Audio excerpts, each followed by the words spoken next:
against Milwaukee certainly has the Brewers' attention, and probably the Cubs and Cardinals, who are benefiting as much as the Pirates, are probably noticing too. But winning the first two games only highlights the need to win the next one. This game gives Garrett Cole the opportunity to validate his role as the ace of the staff. He was bred for this. He was drafted for this. Pitch well and help win what to date is the biggest game of the Pirates season.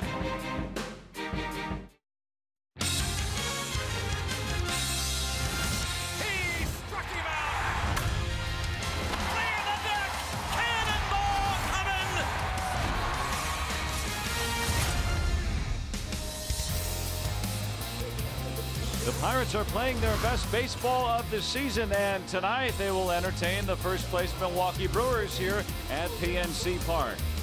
And the Pirates are playing better as of late. In fact, they're just 5 games back of these Brewers now, still in 4th, with a chance to leapfrog the Cardinals and get a game closer here with Game 3 of this 4-game set tonight, and all the fans filing in. Starting to be a little bit of a buzz here in Pittsburgh for baseball again here this summer. And welcome into the booth, Joe Block and Steve Blass with you here tonight. As the Pirates, yes, they are playing better baseball. They've won 9 of their last 11, and they're beating the team that's ahead of them atop the standings right now. But what they've got to continue to do is play good all-around baseball, and that's what they have been doing really since, I guess, Independence Day. You want to use that? Absolutely, Joe. It's been a lot of fun, and there's been a lot of people involved with this surge by the Pittsburgh Pirates. 9-2 record, second best in the major leagues. They've gained a couple games, so that they're not losing any ground. They're staying right in pace. One of the reasons, I think, the big reason, is the bullpen has really surged. They solidified. They're the best in Major League Baseball in the month of July, and it seems like the therapy position in the lineup, the number 6 spot, has been very good for McCutchen, Polanco. Bell has done well. Cervelli, the Energizer Bunny, really doing a good job. So there's been a lot of people involved, and they've made it a lot of fun. That's our Barrel Automotive League leaders, and you talk about the Energizer Bunny, right? The very always upbeat and very charismatic leader, too, of the Pirates, Francisco Cervelli. What does that do for a team? Well, it helps. It sets a kind of a tone. He's always animated. He's always moving around. You know, he's kind of like that inflatable toy that you used to punch down and bounce right back up. You know, he goes down all the time. He bounces right back up. And he's fun to be around. I think he lends a nice atmosphere. And for a catcher to do that, the work he does and the way he gets beat up, I think it's a tremendous indication that this guy is a baseball player. Yeah, that home run last night getting the Pirates on the scoreboard en route to their 4-3 victory last night. It's got a feel of a big game here tonight, and they got a big game pitcher in Garrett Cole taking the hill tonight. It's the Pirates and the Brewers coming up right here on AT&T Sportsnet.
Tonight, as the Pirates entertaining the Brewers, we thought this may end up being a pretty big series, and so far with the Pirates winning the first 2 games, it's starting to feel that way. Absolutely, and the Pirates are in the bonus round now. They've taken care of the fact that they can't lose any ground to Milwaukee by winning the first 2, and they're sending Garrett Cole out there to secure game number 3, and we're hoping and optimistic that he will do that and to set the stage for what should be a lot of fun tomorrow afternoon. But there's a lot of work to be done tonight to get to that particular point.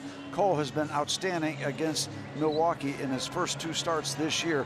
Each of those 2 starts, 7 innings, 1 run each. So he knows his team. He knows their free swingers. He knows their home run hitters. I would like to have him be just like he has been first 2 times out.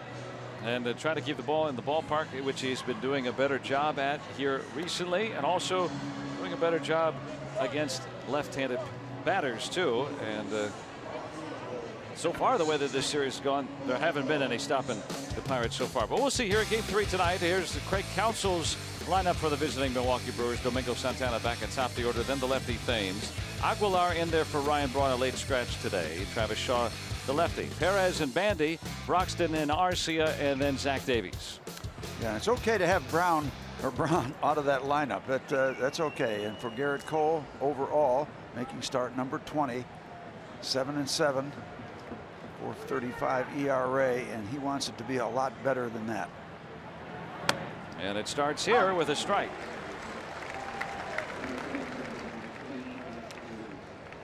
Santana can turn it around. He has been enjoying a very hot month, and he's going to have extra bases to start.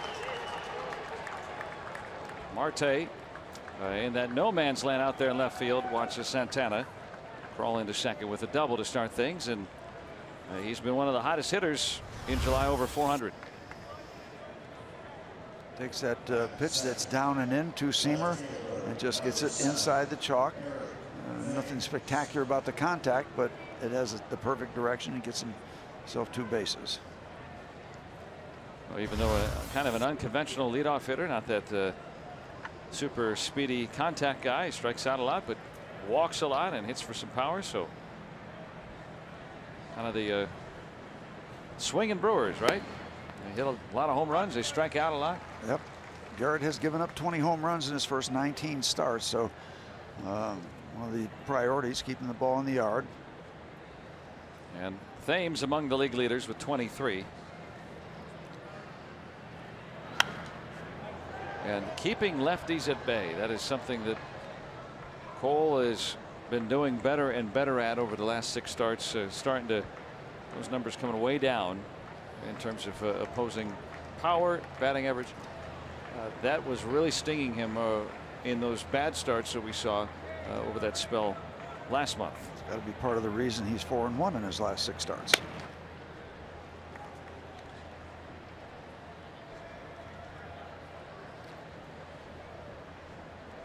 And you look at those numbers, the last 6, you know, it goes down to 234, 375, the slugging. It was among the highest. And that bottom number, 3 home runs instead of the 13 in the previous. And a big first strikeout against the big man. Yeah. So Cole with the first out. And the Honda defense today, Marte, McCutchen, and Polanco. They're back again, second day in a row. Freese, Mercer, Harrison, Jose Osuna gets a start. We'll tell you why in a little bit. Francisco Cervelli doing the catching. That's the only basic change, the pitcher and the first baseman. Yeah, good career numbers in his brief career against Zach Davies. So Bell gets a night off, and he hasn't had many of those. Just one day that he hasn't played all year. And already a conversation with Aguilar coming up. Yeah, Ryan Braun, a little bit of a calf soreness, and was originally in the lineup, but mid-afternoon they took him out after playing 5 in a row. He's coming off the DL. Available to pinch hit tonight, though, for Craig Counsell. We have seen him do a lot of damage over the years against the Pittsburgh Pirates. It's okay for him to sit this one out. Aguilar has had some good numbers in limited action and has a man in scoring position with Santana after that leadoff double. Well, we saw the Brewers threaten a lot of times yesterday, and Nova and the Pirates bullpen able to get out most of those jabs. Harrison tried to stay on the bag a bit, and the ball got away from him. There'll be an error on the throw. Yep, it usually is charged to the guy who throws the ball, but once you find that you cannot make a play, you want to just commit to the baseball rather than trying to get an out that is not there for you. And it starts with that throw that is wide. So the correct scoring is an error. You got a guy coming back to second. There's a traffic situation with a baseball on the runner, so E2, correct. And now a strike to Aguilar. So now it makes it tougher to get out of this with a 0. Well, think of what Nova did last night. Second and third with nobody out. Wound up putting up a 0. That's Mike Winters calling the balls and strikes. He's the crew chief. Ryan Blakeney, Mark Wegner, Mike Malinsky. The other umps tied. There's Novak. Won his 10th last night. Yeah, picked one up when he was out of the ball game. Left trailing 3-0. They score 4 in the bottom of the 6th. All of a sudden, he's on the right side of the ledger, and the Pirates with a couple of inspiring wins here in this series. Okay, Garrett, you can make a big step right here with another strikeout, obviously. 3 runs in 6. Really limiting damage all night. Those 10 hits. Did he check it? Yep. There's Blakeney.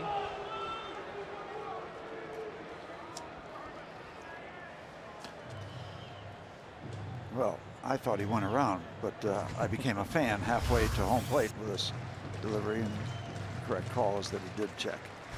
I like when the hitter appeals. Called a ball at the plate. What do you think? You want to change it?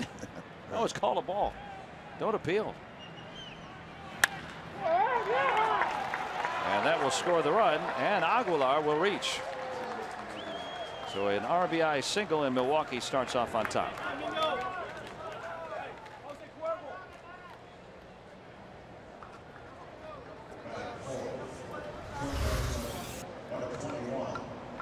Good looking pitch out away.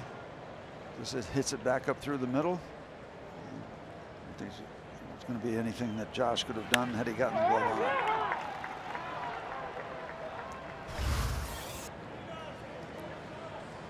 Oh, the error of moving the runner to third. He trots in no problem. And now Travis Shaw. He's been easily the Brewers' most consistent hitter all year. And along with hitting home runs, these guys steal a lot of bases. Aguilar does not have anything in that category. But, never know on a given night. He's probably the least likely to run on this bunch. And Shaw last night was ejected from the ballgame. Mike Malinsky was working the plate yesterday and ejected Shaw after what PitchCast showed to be ball 4, but he was called strike 3. Shaw slamming his bat down to the ground, and then Craig Counsell came out and thought it was not the correct call, and he was almost immediately ejected as well for arguing balls and strikes. Yeah, so Malinsky was working the plate and working it hard. Yeah, and angrily. And when they worked him, he worked him out of the game. So 4th-year umpire. Let's see if we can get a ground ball. Shaw has hit into 10 ground ball double plays. That wouldn't hurt.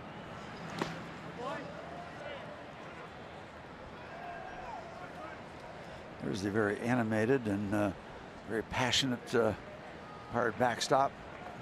He wears everything on his sleeve. He leaves it all out on the field, and you always know where he is, how he's feeling, and what's going on. He is full throttle from the time they play the anthem until they shut it down.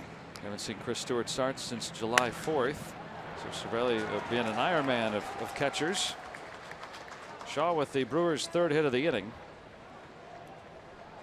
So 2 on with 1 out in this 1-0 game, and for the Pirates to come from behind again here tonight. What are our Rivers Casino tips to win? Well, first of all, ride the coal train, but get the coal train out of the station and get it running, and get enough offense maybe to not even have to think about Felipe Rivero. Don't chew those nails anymore, right? Yeah. Let's talk about that. About time for a laugher, I think. And Rivera has worked the last 3 games, so probably not available. Sometimes those things can change for a manager during the course of a ball game. Clint Hurdle saying that Rivera would be available probably only for a save opportunity tonight. No, we don't use him for much else, do we? Yeah. 16 pitches yesterday and 19 the day before. And that's right about at the threshold where they try to limit guys. But Rivera's special. Yeah, and he's young and strong. Run him out. You got a chance to win this ball game. To me, all bets are off to make it at least 3 out of 4, if not for a sweep. Little pop, and Osuna on the infield fly. It's the second out.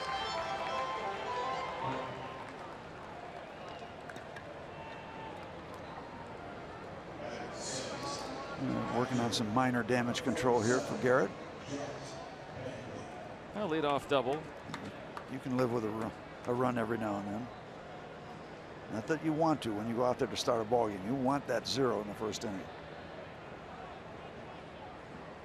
Got to get through Jet Bandy, who singled off Rivera last night. He started to get the bat going down in AAA. Just called back up yesterday.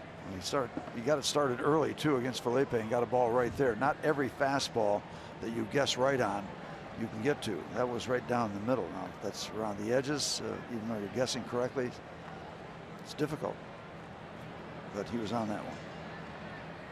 Aguilar does not run well at second. Shaw, the trailing runner, about an average runner. There's Aguilar. And Shaw, who also singled. Yeah, these are a couple big men. They don't look like speedsters.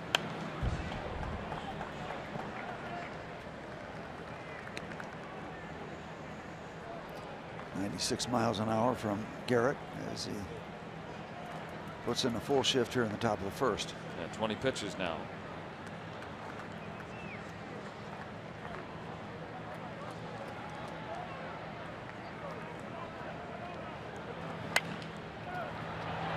That's easy. Right at the bag for the force. So the Brewers strike first, and now the Pirates get their chance to bat, down 1-0.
The RAV4 lineup for Clint Hurdle's Buccos tonight. Starling Marte atop the order with Harrison and then McCutchen. Jose Osuna in the cleanup spot. The rookies, 2 of his 5 career home runs against Zach Davies, the Brewers starter tonight. Freese and then Polanco in that 6th spot. Cervelli, Mercer, and Cole round out the order.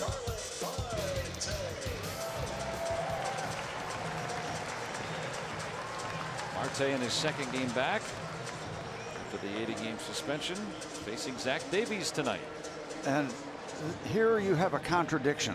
He's making his 20th start.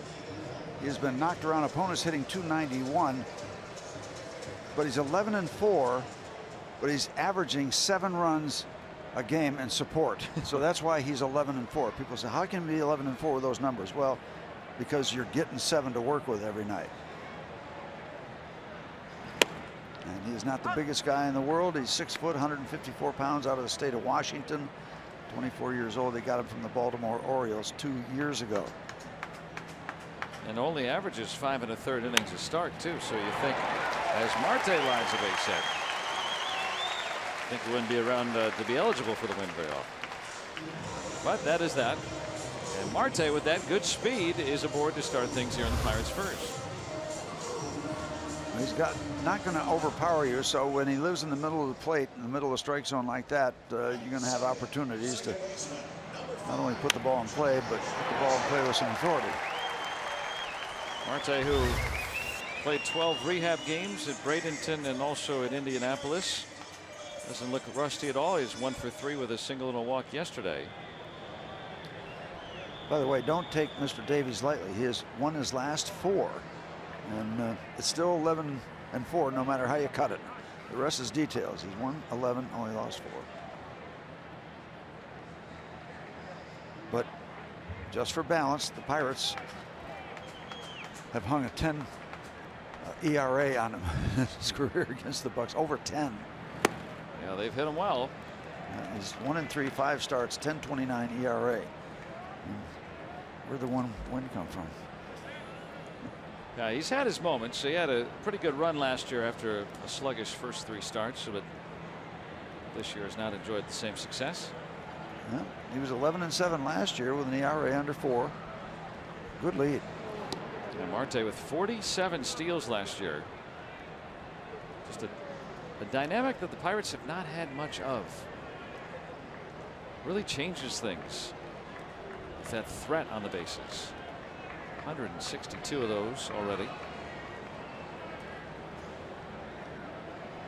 There are guys that steal, but then there are guys that are threats.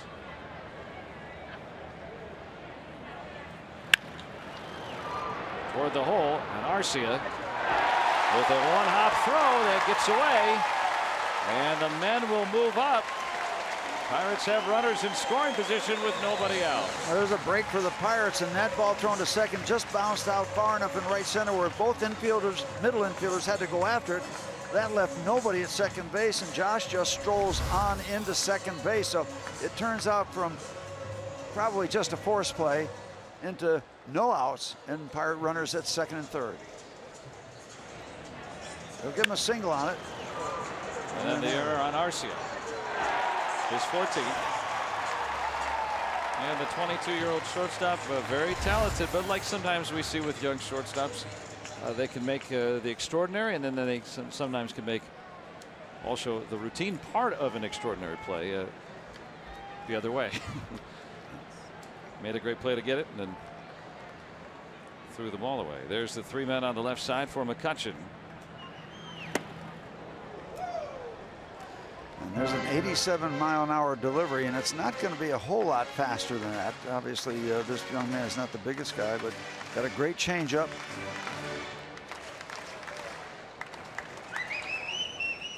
.16 home runs on his side of the ledger.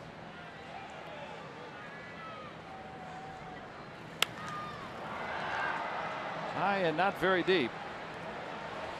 Yeah, Roxton has a good arm, but it's inaccurate. And he'll throw on to third, and the Pirates tie it on the sac fly by McCutchen.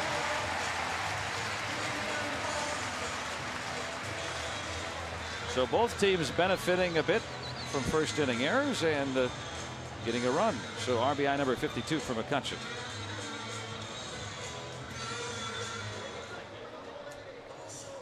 So the rest of the Brewers defense today: Eric Thames moves from first out to left, and Keon Broxton we saw at center, Domingo Santana in right, Travis Shaw at third, and Orlando Arcia at short, Hernan Perez at second, Jesus Aguilar at first base, and Jet Bandy.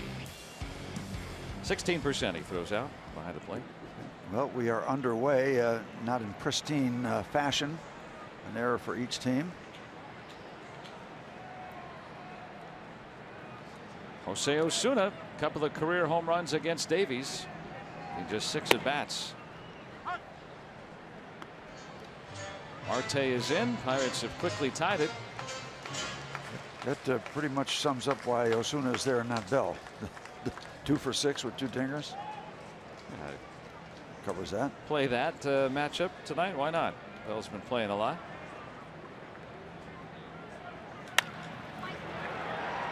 Perez will take care of it.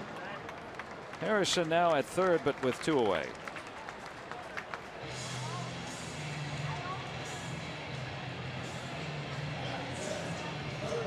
They'll try again next time. So a 2-out chance for David Freese, and he was the one that brought in the go-ahead run last night in that 4-run 6th inning with a 2-strike, 2-out single. What an uprising that was. Cervelli's homer, then the 2-run opposite field home run with 2 outs by Harrison. And then a little bitty single. And that was the difference maker.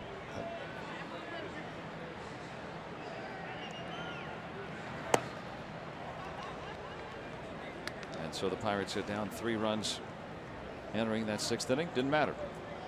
And then able to keep that lead once they got it. Thanks to that very good bullpen. Something we weren't saying a lot of last month, but almost every team has a lull with the bullpen. They've been pretty darn good this year. Well, during this run, they're the best in baseball during the month of July. And you get that kind of talent that we have out there solidified. Say what you want about 5-inning starts, but how many times have they run the table with 4 scoreless innings? More than a few. Yeah, that doesn't always happen. No. And you really don't want to play baseball like that. You don't want 5 innings out of your starters. You just don't want that. But sometimes you have to deal with it.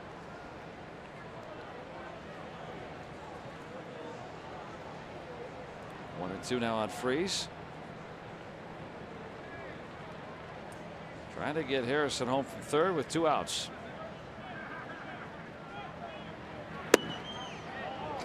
Almost as they try to buy that call. Bandy trying to sell it to the home plate umpire, crew chief Mike Winters. Well, we've seen Freese be willing to take very close pitches, even with men in scoring position this week. He wants to get his pitch. Yeah, and Zach Davies needs that kind of call. He's downstairs. He has to work downstairs. He needs to get his share of those kind of calls. That one will go foul. Just the excuse me swing.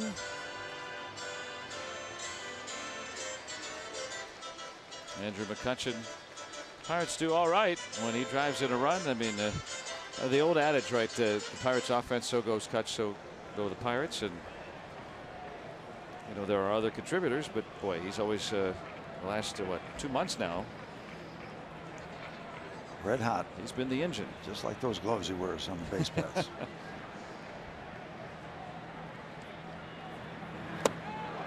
Out in front of the breaking ball, and so Pirates will get 1, and through 1 it is 1-1.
on AT&T Sportsnet is brought to you by Allegheny Health Network, the largest health system rated #1 in the region for all the things that matter most. By Bordas & Bordas, official legal partner of the Pittsburgh Pirates. And by Kenny Ross Subaru, total confidence pricing. Let's go Bucks! 1-1 through an inning here tonight. Glad you're with us on this very warm Wednesday evening. And Andrew McCutcheon with a sac fly. A little bit of a raggedy first inning, but we're even. Keon Broxton, the one-time Pirate. For half an hour. Yeah, traded just as he was about to come up. There was no room for him to play in the outfield. So swapped with Trey Supak, another minor league player, for Jason Rogers. And Broxton has had his ups and downs with the Brewers. Is leading the league in strikeouts, but also with 14 home runs.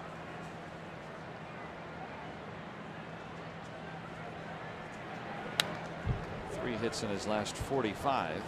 Does a good job staying alive in the at bat right there. Pretty good delivery by Garrett.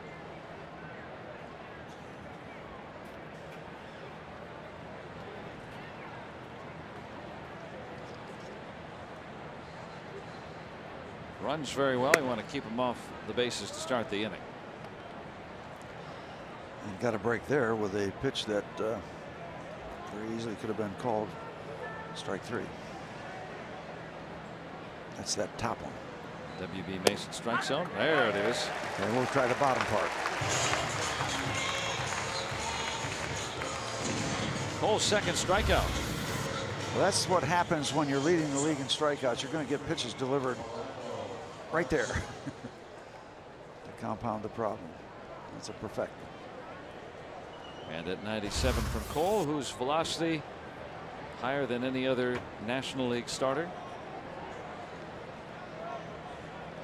And on this warm night, what's it like when it's very warm? Do you get tired faster? Do you get looser? What is it like? You get looser quicker, and you get tired quicker. You got to grind it out. It's the one thing, you don't need to take a lot of pitches in between innings when you go out there. Right to freeze. What happens when you get in the 4th, 5th inning? You're really loose. You go out there and throw 3 pitches, and everybody in the TV truck wants to cut your head off because you know, there's commercials, there's business to be conducted, and all that. And I didn't know that when I was pitching, and I used to get very irritated. The umpire said, "You've got to wait." I said, "I'm out here. I'm loose. Why are you telling me I got to wait?" Everything works around the pitcher, doesn't it? They always told me everything starts with the pitcher. Apparently, the innings don't. And I understand it now. I didn't then.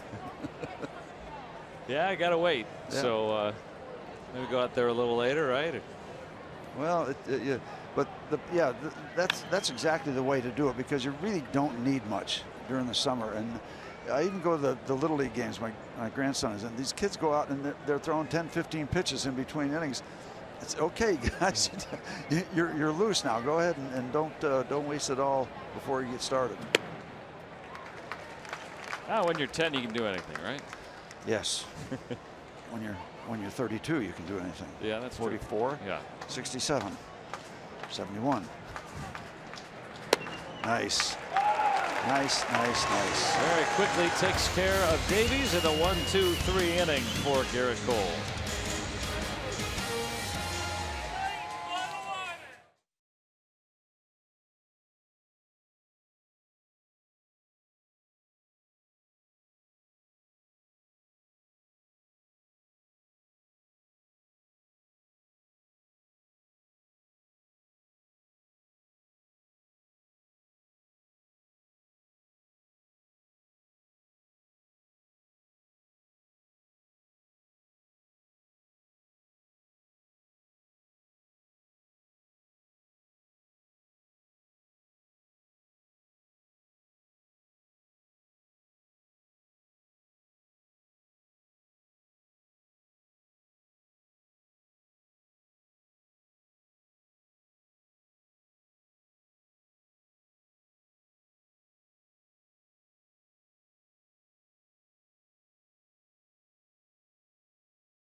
Pirates tied at 1. Oh, what a good way to enjoy summer. That is a nice looking can right there. Oh, Dick and John Leinekugel here from Chippewa Falls, Wisconsin, making their way in. They're wearing Pirate stuff, which I know them as Brewers fans, so they were catering to the crowd tonight. But good to what see a that fastball. Oh, boy. Right over.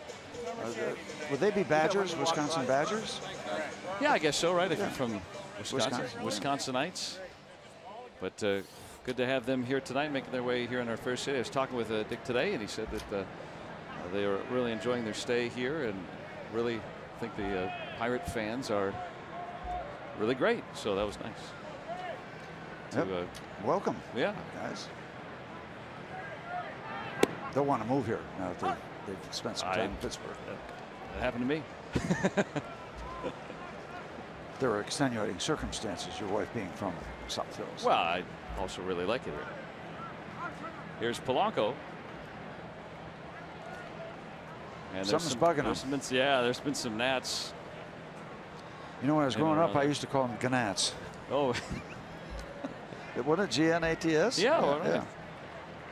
G, it works for Chip Ganassi. Yeah, G before N, except or something like that. Out to Thames. Wow. Major league pop-up. So Polanco has been tough to send down here in July. The first out for Zach Davies. There's Francisco Cervelli.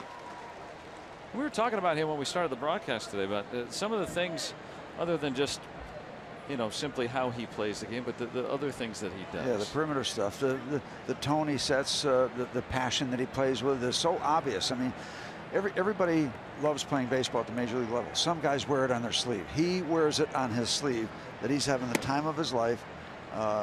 You knock him down, he gets back up. If something happens, he gets hurt, he gets back up. At the end of the day, the uniform's dirty. He's completely spent. I don't think he keeps anything. He just leaves it all on the field, and it's wonderful to see that passion. You know, might say, oh, that's a Latino passion. Oh, okay, I'll buy that. I don't care what it is, but he brings that obsession and that passion to the ballpark, and it's a great tone for everybody to see. The fans love it. Teammates absolutely respect it, and so he becomes, I think, I'm not down there in the clubhouse, but I think he becomes a very, very good teammate. Clint Hurdle was joking about him today when he had that call overturned yesterday. He said Cervelli about 50% of the time, you know, isn't crying wolf with that because he's so animated. He's always wanting that little edge. He's wanting the edge, yeah, sure. Yeah. And you know, there's another factor too. If we get another pitch to work here with Davies. And we do. I don't know Francisco Cervelli well, and you know, I've been around him, I've seen him and everything, but the head face-to-face interaction. When I had a chance to talk to him down at the Clemente Museum, and he's been down there more than a few times, he said, you see anything that you think I could do better, you tell me. I mean, how many times do you hear that? And on his hands there. I haven't offered any advice yet. He's doing just fine on his own with what he does and his coaches. How about that movement? The number 21, and there's a petition that's going around. I have signed it. As have I. Yeah, and you know, he paved the way for a lot of people to play not only Major League Baseball, but to inspire people to play baseball, and that's a rare thing. Jackie Robinson, obviously, for his race. Clemente with the Latinos. It's a big deal. If it doesn't happen, I'm not devastated by it because I have Clemente's number retired in my head. Yeah. And that will always be the case. So if it happens, I'm delighted with it. If it doesn't, I'm still okay with Clemente. Well, that's a neat shirt. It's an honor to play with him. Just an absolute honor to be on the field with him. And you know, there are players that wear on other teams that wear that number still to this day because of him.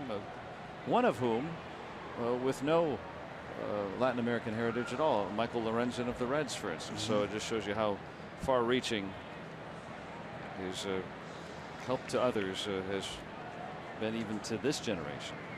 And one of the gifts that he had, whenever I get a chance to talk to him, he had the ability to take a 10-year major league veteran and turn him into a 10-year-old kid. You didn't want to take your eyes off him. He was that magic to watch. I mean, it was like a choreographed performance when he played baseball.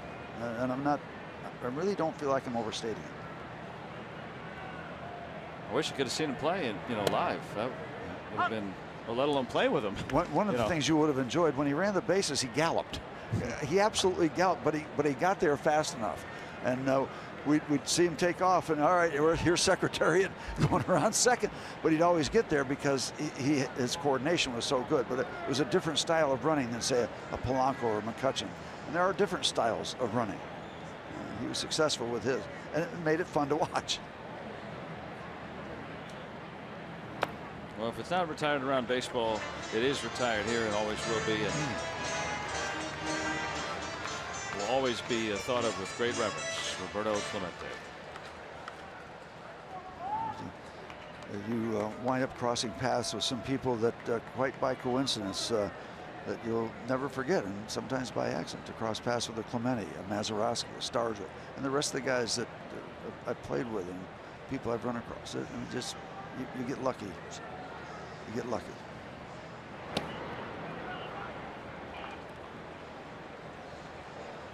There's another couple of 21s. The legacy lasts forever. There's either a documentary or a school named after him, or a street, or a playground, and not just in Pittsburgh, all over the place. Imagine if he played in New York.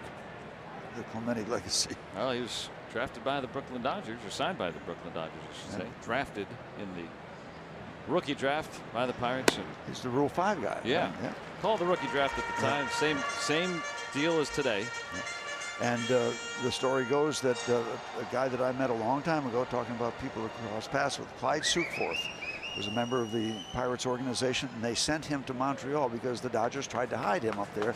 And Clyde Sukeforth, a wonderful man from the state of Maine, watched him every day, and he was in their sights. Montreal Royals, then a Brooklyn Dodgers top minor league affiliate.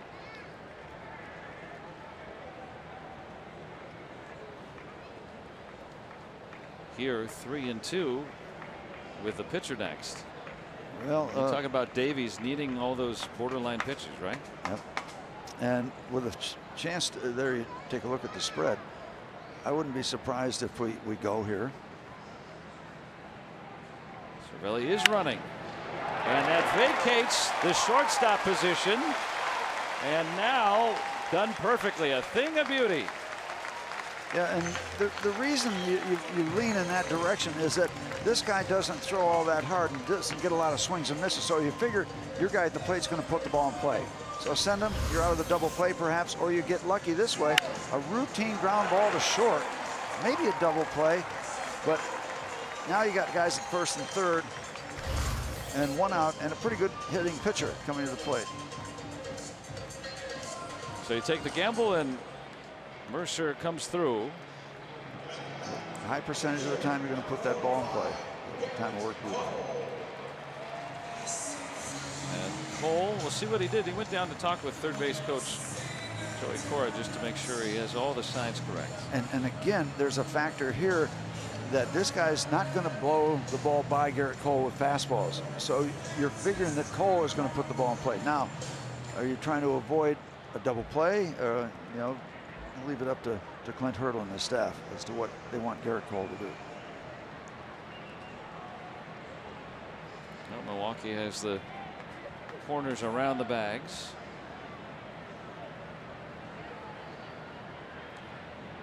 Early bunt sign.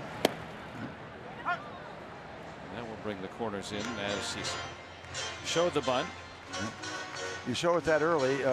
Sometimes it's a trap that you're going to go back and slug bunt. But the minute he squares around, they're going to commit coming in. Garrett asking, was that a strike? And every umpire will say, yes. That ends the conversation. Well, you say, no, you were wrong to try to bunt it. The umpires don't do that. Shaw creeping in from third. Fishing expedition. Yeah, to see, right, if Cole is going to do something, yeah, pull it back. Or... to get that go-ahead run home here in the second. The teams with a run across in the first.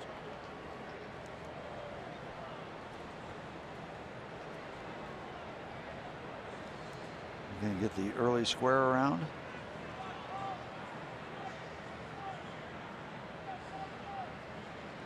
So far, bunting. So far. And again. And there's, well, you know, if they're looking for him to commit, he is committing. No, he may change it, but he's showing it at least early on. So why are you throwing it to first base? Can they be looking for what if Cervelli is going to tell whether he's coming or not? It could be a safety or suicide squeeze here. I guess. Try to see if that's a tell. Shot. If there's a tell there. That's sure it's a possibility. Although these guys have not shown their hand one bit. Cervelli is coming. And a great throw and tag.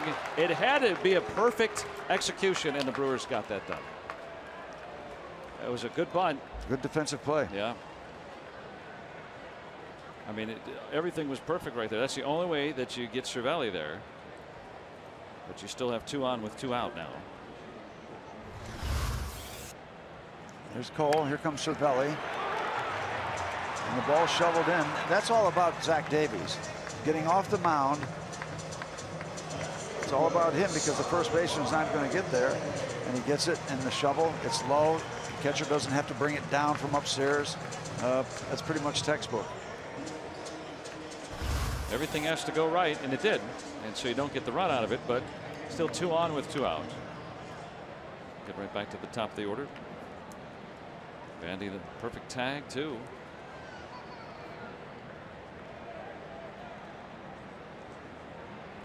Lead runner Mercer with Cole at first. Marte singled in the first. No guarantees, but Marte out to end the inning.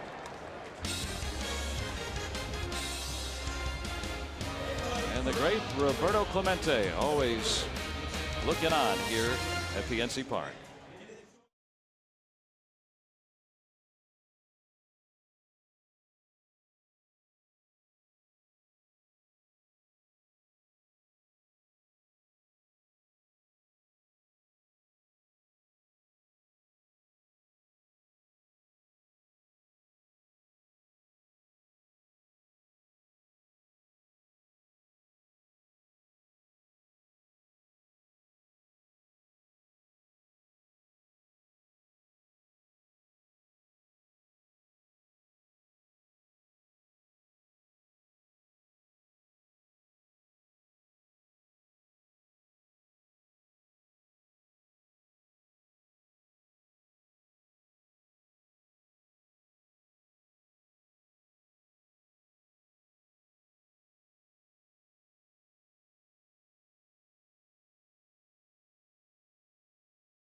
Wednesday, August 2nd, when the Pirates host the Cincinnati Reds.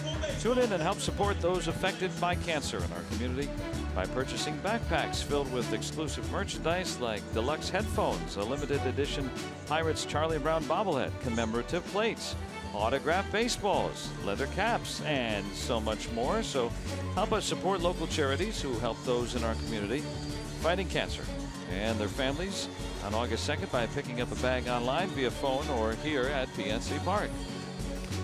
Well, Joe, I hope somebody gets the bag that has a special baseball. I signed a bunch of them, and I put a note taped to one of them. Help, I've been locked in this dark room having to sign 8,000 baseballs. So there's a lot of them out there, and I just, well, somebody, the door was open when I finished, so maybe somebody got an early baseball. Extra special collectible.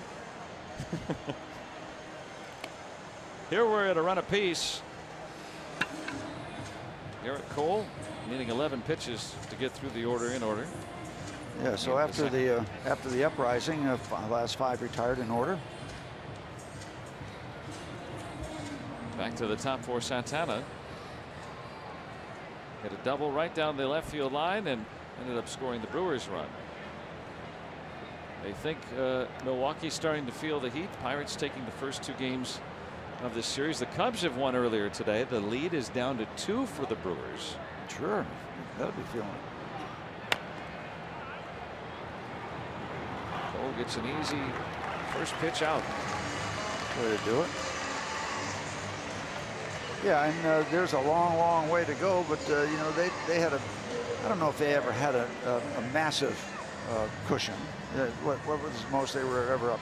Maybe 5 or 6, 5 or 5.5 maybe. Yeah, something so like that. Nothing safe about that in the middle of the season. Indians know that too.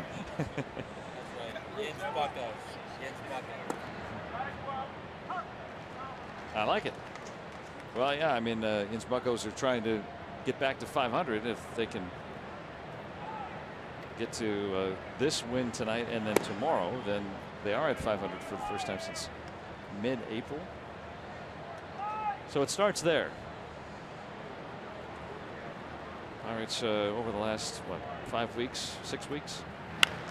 Only the Dodgers with a better record in the National League. The Dodgers have an amazing stretch. They're 30-4. Yeah, somebody speculated in one of the national columns I read that they keep on this pace, they're going to win 125. Yeah. Which we all know they're not going to. Yeah, they're not going to have that pace, but they've got a very good chance to get over 100. But the Cubs have won 6 in a row now. Thames down on strikes for the second time. So, you know, the first half, Brewers kind of just were the only team to really create any separation. Take a look. As Garrett Cole gets a call. Garrett Cole gets a call. And strikeout number 4.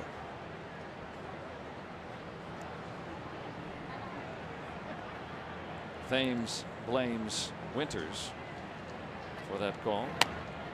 We all blame Winters for that season that is uncomfortable at times. Do you ever spend a winter? Every year. Yeah, where? Oh.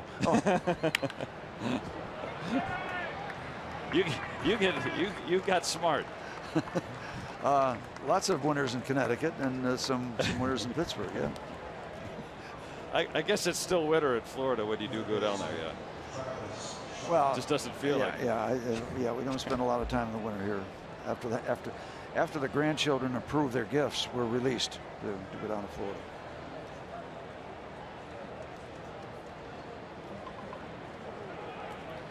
And now I got to see Shaw again. Singled his first time.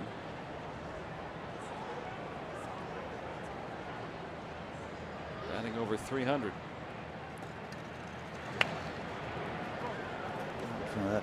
You know, we spent a lot of time talking about Roberto Clemente, but isn't it Honus Wagner Day, or there's recognition of Honus Wagner today?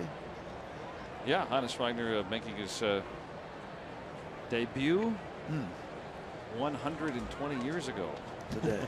Think about that, with the Louisville Colonels, who later disbanded, and Barney Dreyfuss, who took over a big share of the Pirates at that time, took some of his better players with him, and Honus Wagner certainly among them. Our day automotive this day in Pirates history, and the 12-2 win over the Brooklyn Grays back 120 years ago today, and Carnegie product. It was Chartiers Township at the time, but grew up in modern day Carnegie, and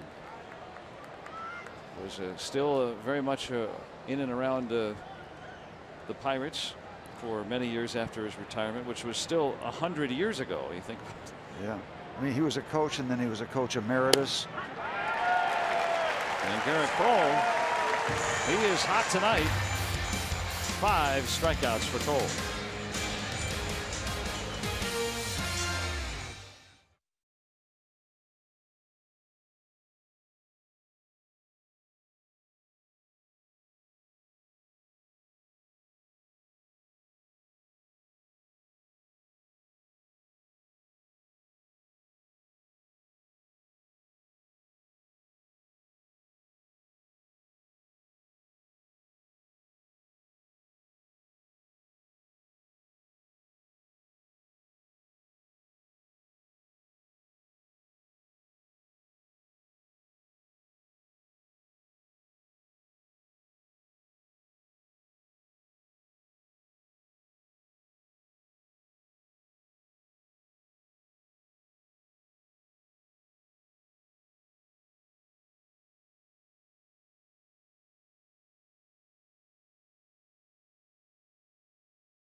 This unlimited baseball break. Todd Frazier will be joining the Yankees. Grew up in New Jersey.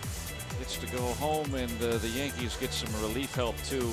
Giancarlo Stanton with his 30th home run. He's surging now, 9 in his last 12 games. And Chris Bryant leaving the Cubs victory today with a sprained left pinky finger. He is day to day. Cubs have won 6 straight. A run apiece here as the Buccos come to bat in the 3rd.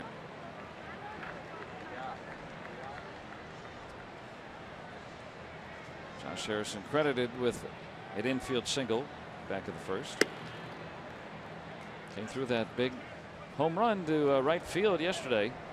Tied the game. 5th time he's homered to a true right in his career. So showing some good health with that thumb that had plagued him the last couple of years, and that newfound power again. He's kind of back to the first time he was an All-Star. Big time home run to the opposite field last night. It was terrific. You know, by the way, this date, I believe Jason will say I'm wrong down on the truck, but I think this day in 1910 Cy Young won his 500th game. I don't think we'll see that again. No, no. We won't see too many that get to half that number.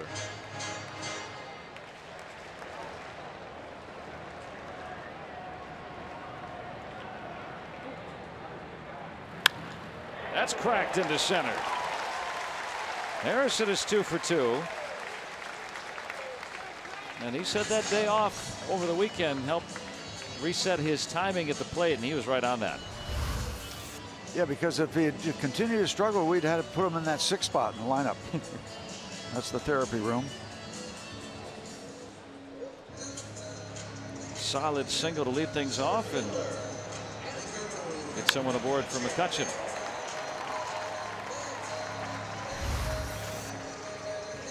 Pirates have collected 4 hits against Davies. 10 steals in 14 tries for Harrison.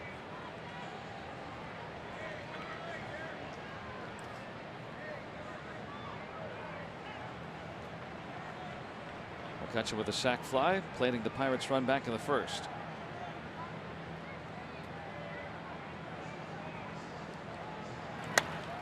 Did I hear you say that Bandy was like 16% or some a low percentage? Yes. Major League average, you'd like to have your catchers at least at 30 or in that neighborhood. He's done that in the minors, but so far this season, primarily as the 2nd string catcher. So not much of a sampling, as they say. He's got to get help from his pitchers too.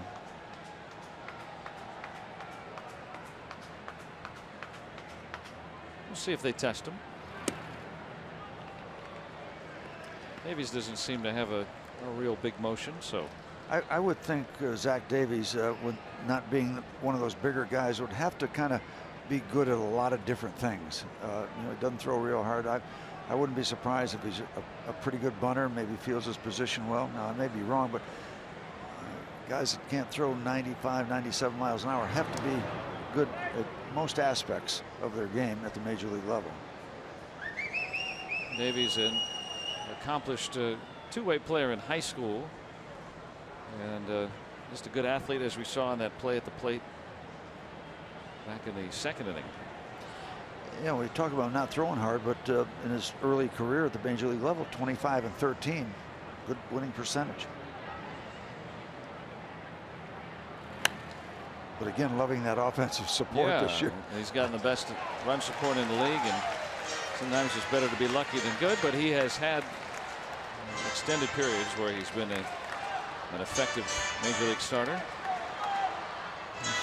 See, last time they got a 9, time before that 11, then 8, and then 7 on this 4-game winning streak. Brewers have not got much though against the Pirates this year, who have limited the Brewers better than anybody. One of the better offenses in baseball, Milwaukee, so far this year.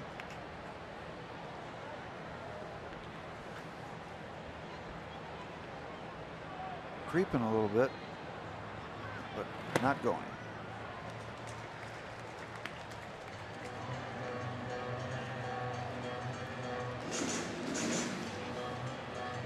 Clint Hurl talking about the dynamic Starling Marte brings, changing that picture a little bit. But Harrison leads the team with 10 steals on a pace from maybe 17, 18. The Pirates have not run very much. Just don't have that big time base stealer with Marte out. Now that he's back, you have that one dynamic, but some guys can get there if they need to. There's Starling Marte. He scored the Pirates' run tonight.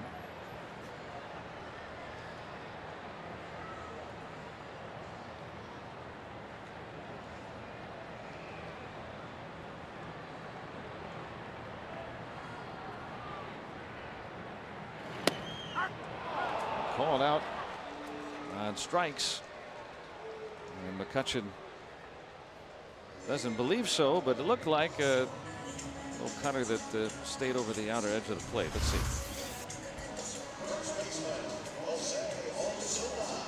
That's what you call a perfect pitch. W.B. Mason, strike zone, showing us that. And we're feeling otherwise. Mike Winters had it right. Second strikeout for Davies.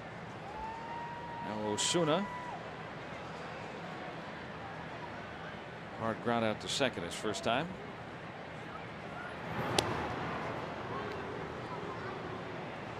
Trying to keep Harrison honest here now with one out.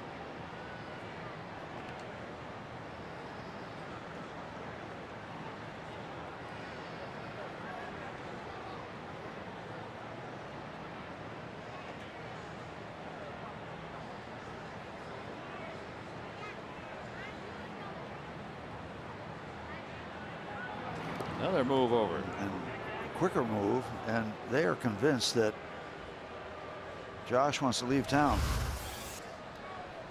There's your Super Mo. That'll show you everything you need to know about contact with the hand. Allegheny Health Network brings that to you. Might be one of the best shots in baseball, camera-wise. That action at first base. They are on it. They're in it.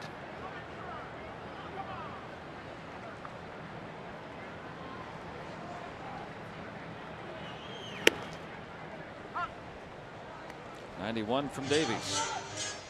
I saw him start the game at 87. Now he's got it up to 91. That certainly is legitimate if he hits the spots.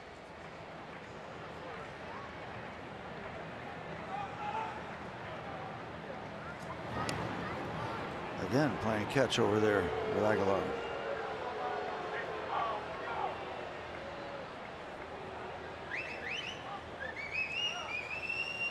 Now Harrison smoothing out that takeoff area. That's his runway. The launch area, yep. Randy looking in to collect the sign.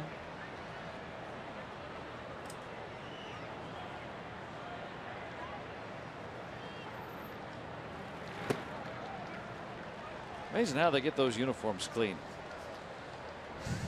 Scott Bonnet and his staff find a way. Not only get them clean, but then think of all the stuff they have to take on the road. In case of a trade, they've got to have numbers and uniforms and all the different combinations that are involved. And it's like moving a circus by air instead of train. Dribbled right to first. And they're going to turn two on that. The old 3-6-3, and that thwarts the leadoff single. Still 1-1.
That's Gabby Barrett, who will be our featured performer this week on Friday Night Rocks. Join us as the Bucks take on the Rockies this Friday, and hear more from Gabby and some of the best bands in the burg on Friday Night Rocks, presented by IC Light.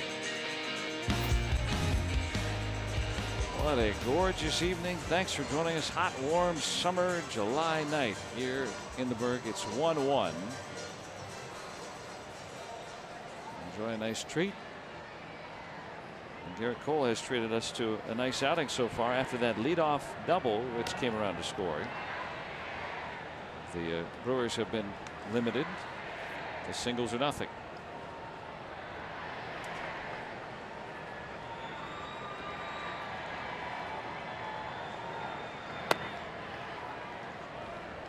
And he'll be hard pressed to match his 2 previous starts this year against the Brewers, where he went 7 innings in each one of them, gave up a single run in each one of them.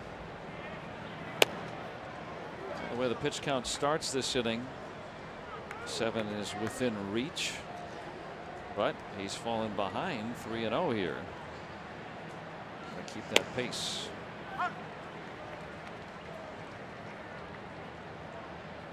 Clint Hurdle saying today that, and Ray Searage as well, with Daniel Hudson down today, and Felipe Rivero available if there's a safe situation, but I'm going to try to stay away from him.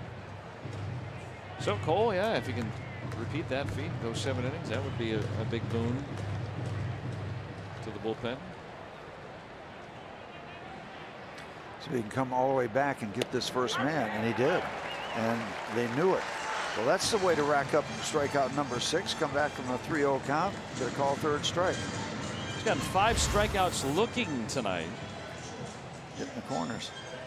Look at that spread chart as he teases him on the outside part of the plate. Gets the call.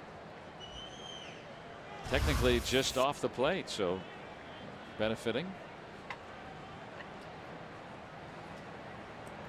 And 4 of the 5 looking have been on fastballs.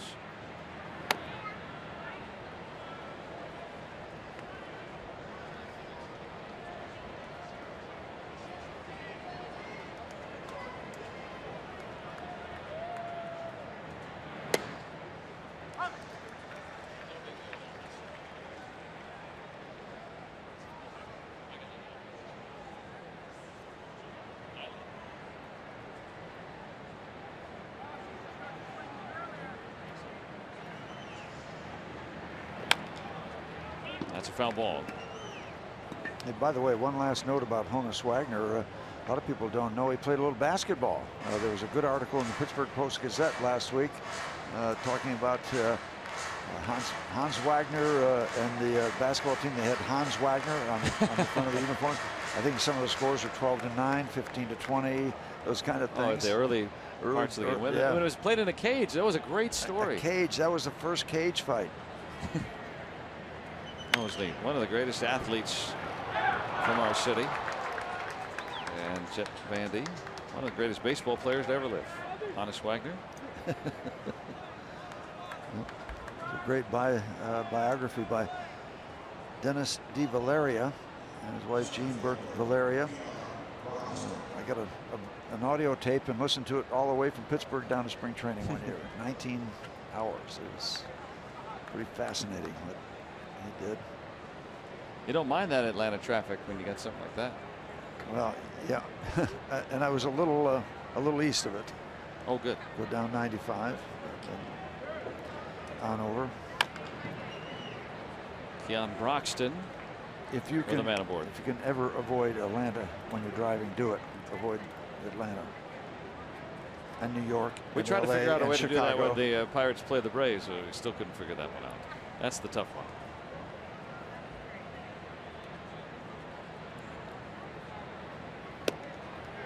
Well, the Braves had a pitcher that was a former Pascal Perez. Could not find his way to the ballpark. Missed a start, I believe, 1,000 years ago. Well, the Mariners. Why are you late? Well, I got lost in traffic. It's a legitimate thing in Atlanta, trust me.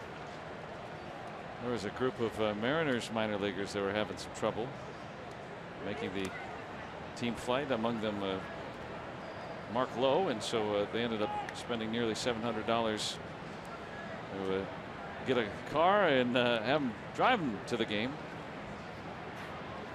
So they're stranded in Phoenix.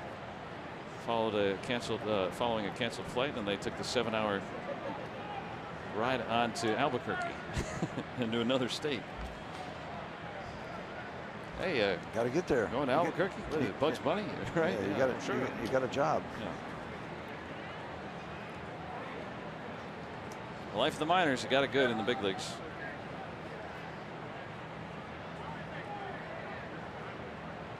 Cervelli and Cole trying to communicate. Well, Jim Rooker and I had a little incident when I first started broadcasting. We were in San Diego, and we went and had an early supper with his mom, thinking we'd be fine for the charter. We got to the airport. It had left an hour early. Oops. And I had one of those certificates because I had bumped myself off a flight and got a free ticket. So I got a red eye, and Rook had to buy a ticket, and got into quite a discussion about getting reimbursed. I don't know whether he won or not.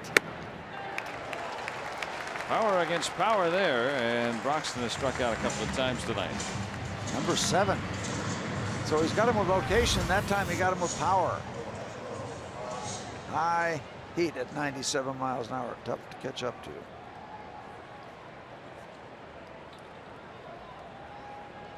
Broxton a little frustrated, mired in a long slump. Bandy still stuck at first now with 2 gone. Foul tip. Ever since that first inning, Garrett Cole is looking very much like Garrett Cole. Yeah, really, even the Santana ball, he was hitting the right spot, right down that line. Ground ball.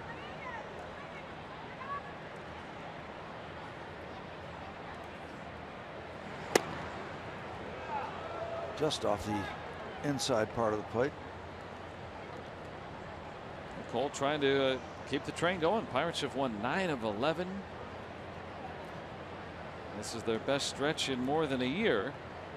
So they're playing their best baseball at a time where the trade deadline looms 12 days from today. What does Pirates general manager Neil Huntington do? Well, I think the last couple of weeks, I'm sure he's been asking other teams, hey, what do you like? He might be asking a little bit more and more what the Pirates might like too. So this series may sway the direction of that. Keep in mind also that 90% of the trade rumors you hear about don't happen. Many times it's the ones you don't hear about. Oh yeah, especially with the Pirates. They're not talkers.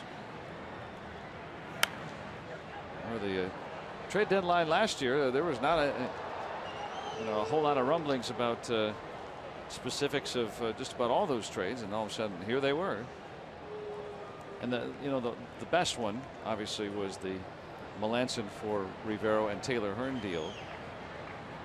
At least a year later, we can grade it as such. So we've seen Neil Huntington last year in a somewhat similar situation. I mean, the Pirates were on the periphery of contention. Wanted to get major league players back. So okay, this guy, and Melanson's going to be gone. There's Rivero. All right, if you want Melanson, you got to give us one of your guys that's going to pitch for us right now. And Rivero did start as kind of a 7th inning guy. He's ascended to being one of baseball's best closers, and maybe the best reliever going right now. I think he is. Well, think of the track record that Neil Huntington has had with closers. You go back to Hanrahan, you go back to Grilly, Melanson. Yeah, I mean, all these guys were Rivero, and a lot of scouting information, and Neil will be the first one to give a lot of credit to guys on his staff that get readings on people that some people may have overlooked or not seen, or something that somebody really likes that's been under the radar a little bit. And the track record's been pretty darn good. Bandy on the move on 3-2. And Polanco takes care of the final out. Hitting the man left. Souvenir here in this 1-1 game.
It's time for the Toyota all-wheel drive RAV4 inning.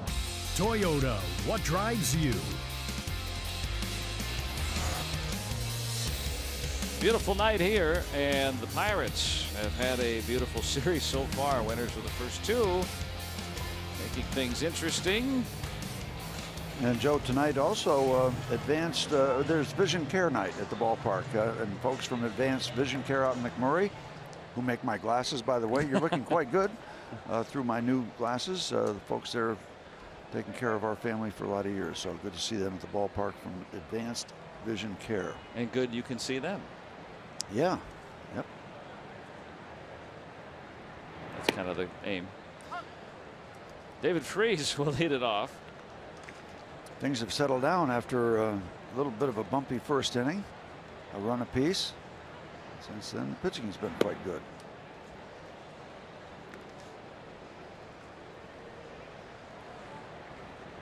Pirates were able to get to Junior Guerra last night after he faced the minimum through 5, and then he scored 4 times in the 6th.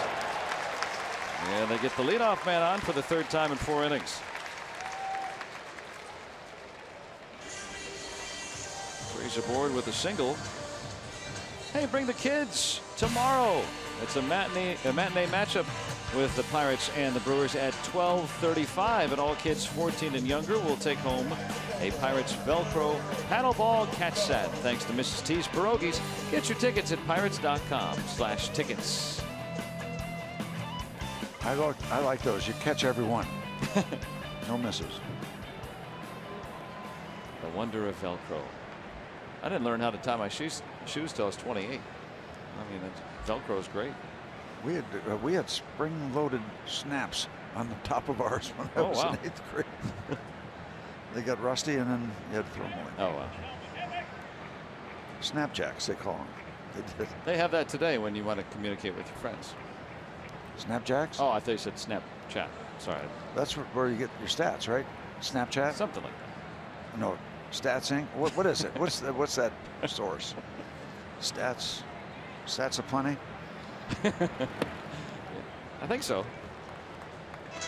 The answer is Jason Steele. That's where I get Statcast. No. There it is. That's scary right there. That is scary. There's no human beings involved in that right there. It's a series of satellites, radars. That's how we get all of our information collected from local businesses. No. Hit well, but not well enough. Roxton shy of the track, and one loud out.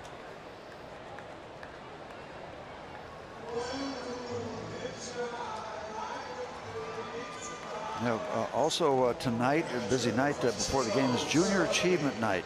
Bill Lucas representing Junior Achievement, and they're honoring their top volunteer, John Nichols from Seneca Valley School Board, I do a lot of work, some work, not a lot of work, but some work with Junior Achievement. It's a wonderful organization with the goal of helping young people empower their future economic success and business awareness. It's a national program. It does phenomenal work. To watch these young people who go through Junior Achievement programs makes you feel good about these youngsters. Very impressive. One of my favorite programs. I used to teach Junior Achievement for a few years back when I didn't have anything else to do with my spare time back in Florida when I lived there. So you're aware of it's a great organization. I echo that very much. See these kids get up and make presentations and speeches and have a little awareness of business and economics and money. I liked it when I was a student too.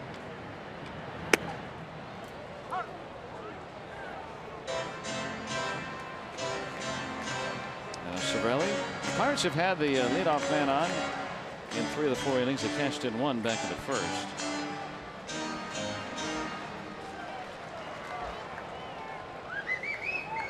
Yep. Learn how to manage a checkbook. I'm still working on that, but I think I got the upper hand.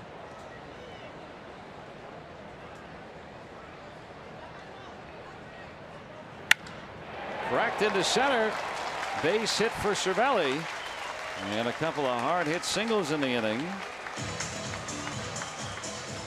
Now we got to cash something in.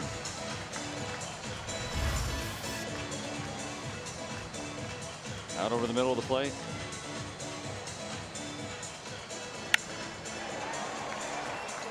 That ball had that sound, that solid contact sound. Well, isn't that the difference, right, between, say, a pitcher like Davies, who's going to give you upper 80s than maybe Rivero? If you throw it right down the middle, he's lesser room for error, right? Yeah, yep.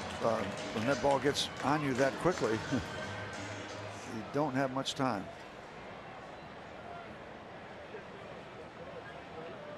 That last fastball at 89 from Davies. Now Jordy Mercer, who singled. 2 on, 1 out. Pirates looking for their first lead.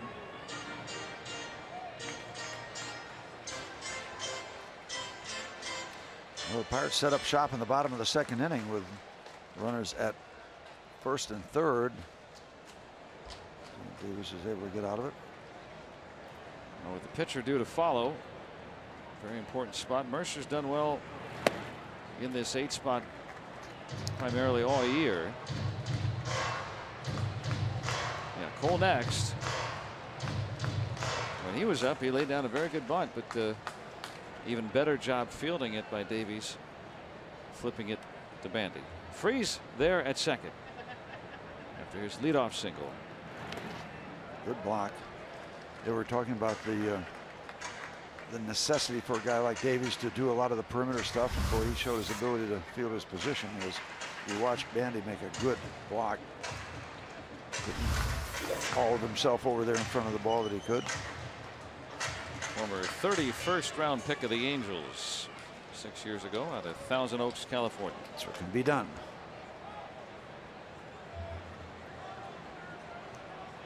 Not mistaken, Jack Wilson was from Thousand Oaks area.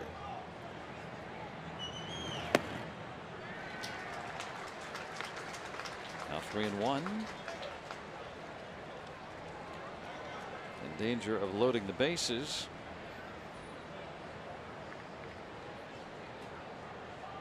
And if that happens, then you can turn the big man loose.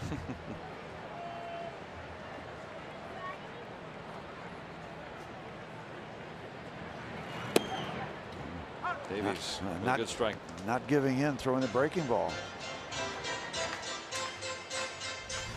And doing it not in the meaty part of the plate either.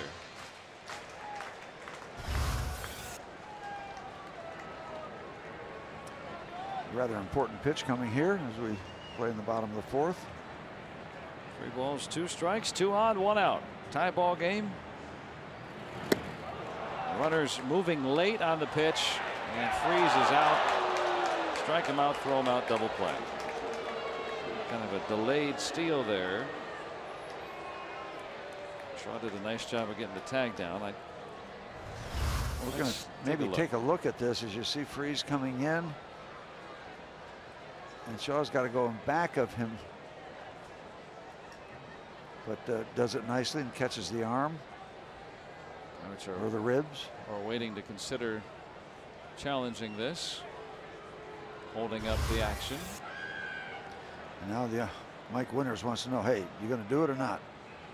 Winters coming over now to Clint Hurdle. Hey, we got to move or no? And they're not. They are going to challenge. Okay, so Pirates are going to look at this and see if they can keep the inning going. Ladies and gentlemen, the Pirates are challenging the outcall on third base.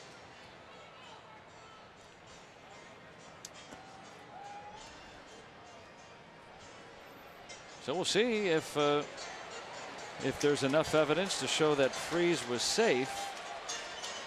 Well, he did tag him back on the body, so. Let's look at the shoulder. Shaw got a high throw and quickly got the glove down. Yeah, and if he gets him initially on the shoulder, then he's out. If it's only on the ribs area, then he's safe. So folks in New York, if they see a tag near the shoulder, or if they just don't see him missing that shoulder, is really the actual call because the call was out. They've got to find something that shows that he was not out. Yeah, I don't even guess anymore. Well, it just doesn't look like there's anything to tell you that he was safe, that he was not tagged on that shoulder, because it looks like he might have been tagged on that shoulder. Yep, well. But that's not good enough to overturn it. Now, if he was called safe and the Brewers challenged that, I might think it would stand too. So we'll see. That was one of those tweeners that,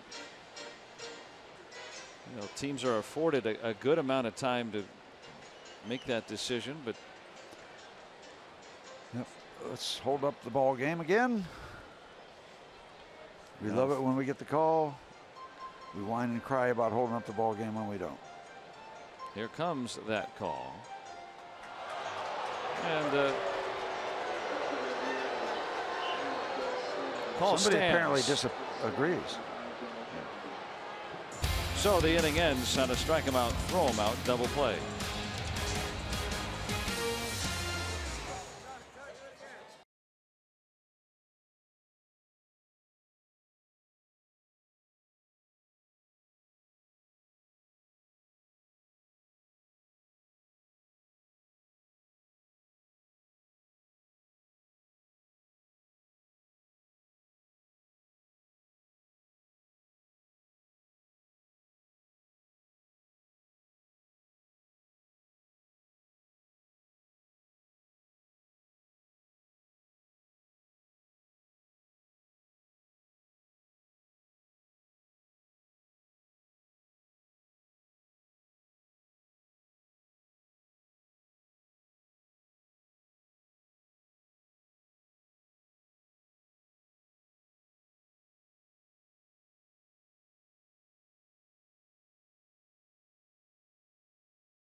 Great looks at this one on our Allegheny Health Network Super Mo. Good ball game again here tonight. We have had a series of nail biters. 1-1 again. And this is what ended the last thing. Pirates being very aggressive on a kind of a delayed double steal. And I think it might have gotten him a little earlier than the hand, but it was not clear that he was safe by any estimation of the umpires in New York, so the call stands. And so that means that Cole will lead off the next inning. Brewers pitcher leading off this inning. So again, we set up shop, and the shop door closes. Pirates have been aggressive a couple of different times. Well, really 3 times. That hit and run that worked well with Mercer batting in the second. The bunt play. And the suicide squeeze attempt by Cole, which the Brewers executed perfectly to negate that. And then that play right there. Yeah. I'd like to review that pitch that was just delivered. Call him in New York and ask about that one. W. Mason strike zone. Well, had to throw one more. Delay of the game. 6 strikeouts looking tonight. 8 total for Garrett Cole. Leadoff man gone in the Brewers' 5th. Let's take a look at tonight's Allegheny Health Network injury update and the bespectacled second sacker of the Brewers. Eric Sogard set to begin a rehab assignment tonight with Class A Wisconsin. A couple of weeks he has missed after jamming his left ankle, and been able to run and here at PNC Park earlier in the series, and they think the rehab assignment will be a short one. He was one of their best hitters, the plucky second baseman from formerly of the A's. By the way, Garrett Cole is really hitting his spots. You're talking about call third strikes, even the early strikes, and he's working in that neighborhood downstairs, left and right, both sides of the street. I think he's doing a terrific job of locating stuff downstairs tonight. A little too far down. And of course, for any pitcher, if they're locating, they're better. But with Cole, we have seen this year, right, that many of his poorer nights, wherever the catcher sets up his glove, he's got to move it quite a bit. We're not seeing hardly any of that tonight. And even some of the Brewers' hits tonight have been on balls. Now, not this one accepted, but have been on balls that maybe are right on the edge or off the plate. So, well, that was doing his thing tonight. Yeah, that one wasn't as far down probably as he wanted to, but it was still below the belt. I mean, you go down and get that ball, and they hit a ground ball, and they find a hole. But, on the whole, I think he's done great. Yeah, Santana hitting over 400 this month, so he's 2 for 3 tonight. I wonder what's going through Davey's mind. They've only gotten him 1 run so far. Usually it's a half dozen by now. Eric Thames a strikeout victim both times.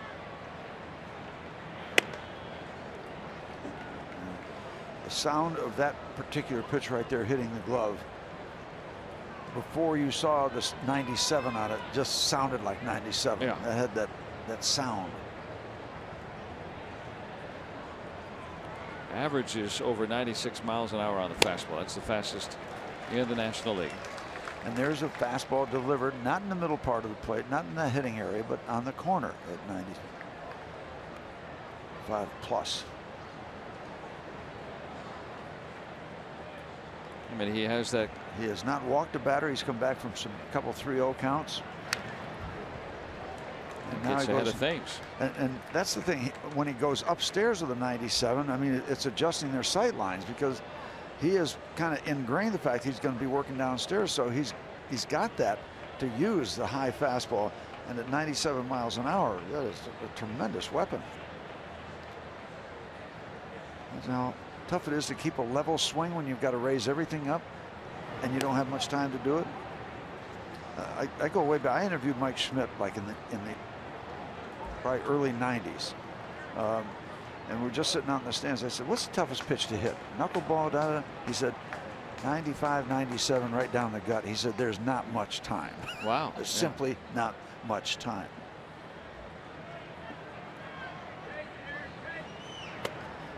Now, the velocities of today, some of it is the way that it is measured, right? I mean, it inflates the velocity. Some of it is. But they had speed back then too. Yeah, I was going to say some of it is, guys are in better shape. We see more guys doing what the best pitchers were doing in any era. In terms of speed. Exactly. In terms of speed. There was always somebody throwing as fast as we're seeing today. It's just, I think there are more of those guys throwing in those upper ranges. There's a Rivero, whether it was Walter Johnson or Bob Feller or Nolan Ryan. Or Jim Maloney or Bob Veal or some of these guys, Sandy Koufax. Can Freese get there? He gets one. And that'll be all, but a good nimble play by the third baseman Freese. That was a terrific play, because you don't want them setting up shop at the top of the batting order.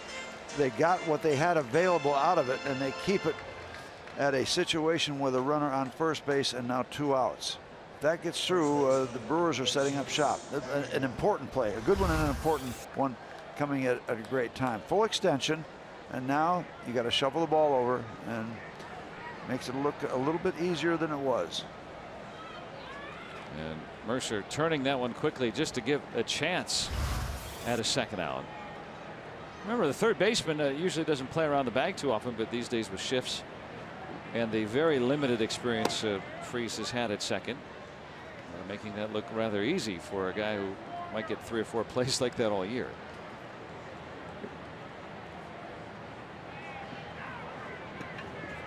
So Thames at first with 2 away. Tie ball game, 5th inning. More snap on the fastball. 97. And the hulking Aguilar with 2 hits tonight. Yeah, let's get his attention, shall we?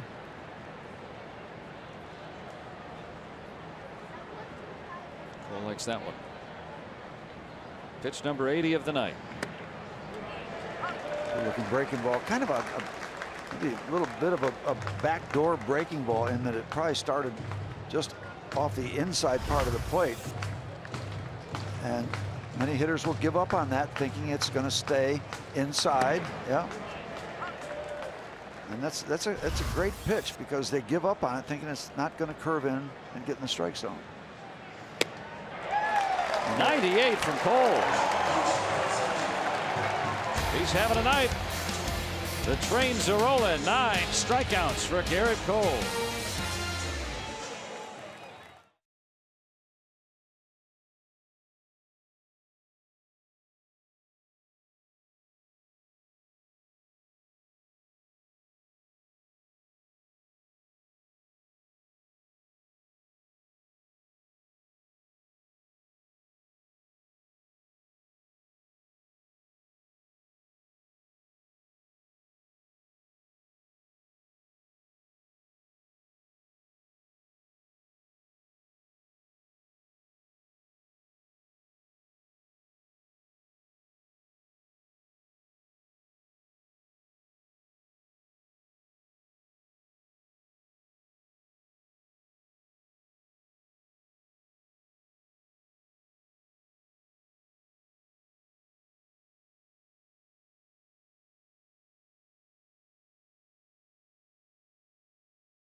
One our score as we go to the bottom of the 5th inning, and let's take a look at some Point Park Instagrams here tonight as Garrett Cole comes up, and the Pirates here tonight having some fun with all the different fans here, and they caught a t-shirt. Always like when you share what's been going on here at the ballpark tonight.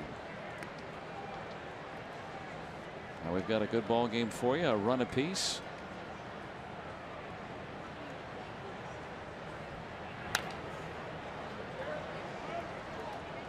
The Pirates with a couple of men on and 1 out in the 4th. Mercer striking out on a strike him out, throw him out double play with Cole on deck. So the Pirates have had a couple of their best situations either with Cole at the plate or Cole on deck. So they've had to make some decisions on being aggressive.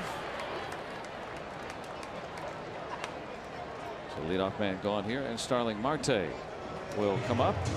Yesterday coming back from that 80-game suspension, and was greeted with a rather warm reception, mostly warm reception, and Starling tweeting this out on our Point Park Instagrams here. And thank you for your support. I love you all. So everyone's entitled to their opinion, but it seemed like yesterday mostly a warm greeting from Marte, and again here tonight.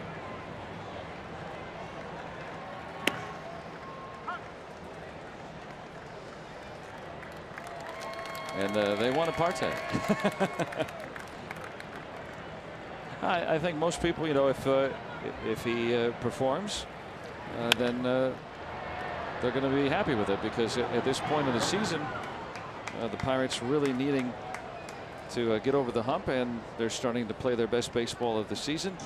Maybe Marte can help aid in that department, both offensively and defensively. That's the key. If he produces, If he produces, everybody's going to be happy. If he does, the memories will linger. And that's the reality of it, because he hurt this baseball team. And there is that dynamic that he adds, you know, with the speed in the field and on the bases that is different. And so he will change the way that teams, when he's on the base, have to hurry on a ball hit by him, or if he's on the bases, how to watch him. It's a different dynamic indeed. So we'll see how that plays out, but accepted back by his teammates. And by the way, Mr. Davies has gotten into his groove also, as you've got the power, you know, fire and ice with Cole and Davies. First 1, 2, 3 inning.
Here on a hot and sticky night here at PNC Park, and you know, Gregory Polanco is making a lot of noise in the field, both, well, I guess in right field and at the plate, but he's been having a lot of fun in the clubhouse afterwards. This is a video that he took with a few friends after last night's victory, and well, you can see the friends that are taking part. They are dancing to a song called Que Vivan Lo Tigre, which means let the tiger live. Polanco telling me it's one of his favorite songs, and while it's been played in the clubhouse before, this is the first time that he and Jay and McCutchen and now Marte had joined him in dancing. So my question, Steve, is back in the day after a victory for you, did you guys get together with the rotary phones and jump around, or what? Oh, yeah. We used to play Melancholy Baby, and we used to have a lot of fun. We didn't move quite as quickly, but it was an easier dance to master. That, okay, just checking, wanted to know. Yeah, as long as they're having fun. You can follow those guys on Instagram if you want to see what they're playing on their Victrola. And see, when you win, everybody has a lot of fun. So the winning creates the fun, not the fun creating the winning. So, the best kind of fun is what you just saw after a W, after a hard-working, hard-earned win. And the Pirates, winners of 9 of 11. This is by far the best stretch of baseball they've played, and finally some complete baseball in all the phases of the game. There have been stretches where they have hit. There's been a lot of stretches where they pitched well, maybe didn't close out a game, or had a brief stretch where they didn't get good starting pitching. You're seeing all those things done at least reasonably well, and it is equated to victories. Well, it's always nice too to break the bat of Travis Shaw, and Garrett Cole is on his game. Just got his feet on the ground in the first inning. Since then, he has been really, really good. Hitting spots downstairs. Not as much slow stuff, but when it's proper or prudent, and goes up into a hitting zone there, but gets away with it. And with his stuff tonight, out in front, 0-1 is big. First pitch strike. The Brewers Big home run hitting team, big strikeout team. Way more of the latter. 9 strikeouts, no walks for Cole. And has been in command. The Brewers have not had a man in scoring position since the first inning when they got their run. And see, getting ahead about 2/3 of the time. Pitch count standing at 86 here on this muggy night. Broken another bat. Yeah. That's 2 outs and 2 bats. Those will go to the authenticator. And speaking of authentic merchandise, you can get your Pirates gear at the Majestic Clubhouse store at PNC Park, powered by Fanatics, located on Federal Street. The Majestic store has merchandise for all fans of all ages, including customized jerseys and stadium exclusive merchandise like broken bats. Store open from 10 to 6 Monday through Friday, Saturday from 11 to 5, and during all Pirates home games. Get some cool stuff. They're pretty envious, those guys. Garrett Cole has not been in double-figure strikeouts this year. He's sitting on 9 right now. In fact, this is the first time he's gotten to 9 this year.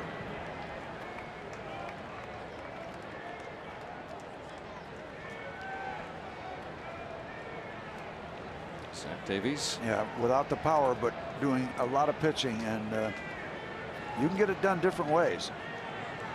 He's right in lockstep with Garrett Cole in terms of results, without a lot of headlines, without a lot of speed, but he's doing a lot of pitching.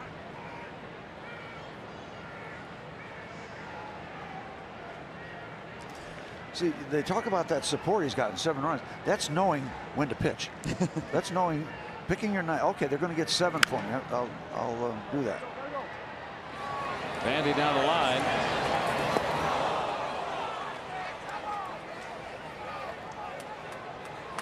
As the wall came closer, Marte abandoning ship.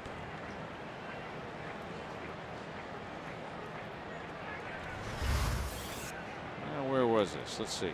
Definitely going to be foul.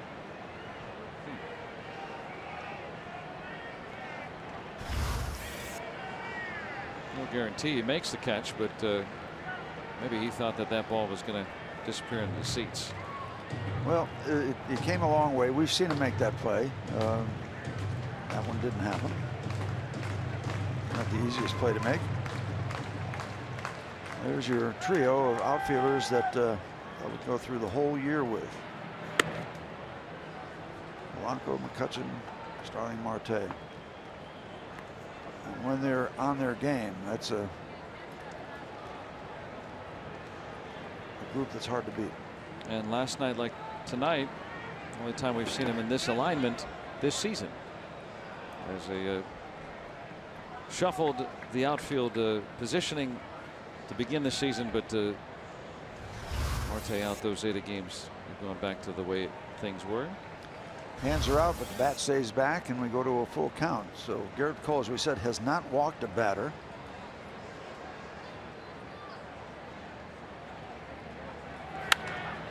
And he still has it. Osuna making a nice play. Garrett Cole, a 1-2-3 inning. Now the Pirates need to take a lead. Andrew McCutchen will lead off the bottom of the 6th. Can he give the Buccos the advantage? He'll be due up to lead it off.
TNT Sportsnet is brought to you by the Chevy Trax and your Western PA Chevy dealers. And by Day Automotive. We're going to make your day. Let's go Bucks! As nightfall sets in, the Pirates hoping to rally again in the later innings. Both teams tallying one early, but that's been it. Cole versus Davies tonight. Pirates have had a few chances. They've had to try to be aggressive with the bottom of the order. Andrew McCutchen leads it off.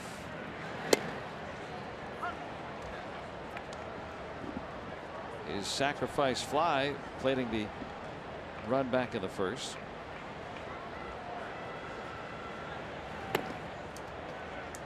Now the third time around in the order against Davies. We'll see if the Pirates have gotten more figured out.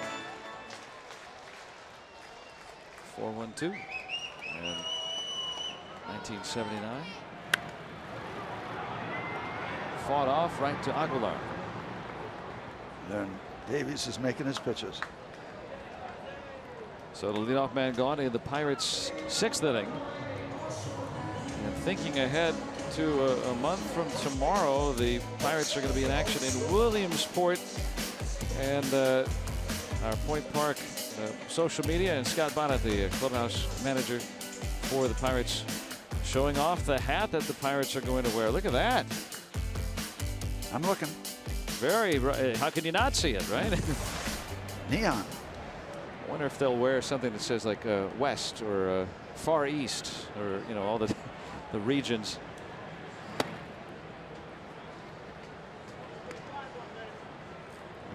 I know that they're going to be able to wear the any name they want on the back of the uniform. It's that Players Weekend. It's going to debut this year, where players are going to be able to wear nicknames like Vida Blue or Chili Davis. That could say, you know, Jose Home Run or whatever he wants to put it back there. When is that? Mid-August. On the road? The Pirates will be in 2 places during that weekend.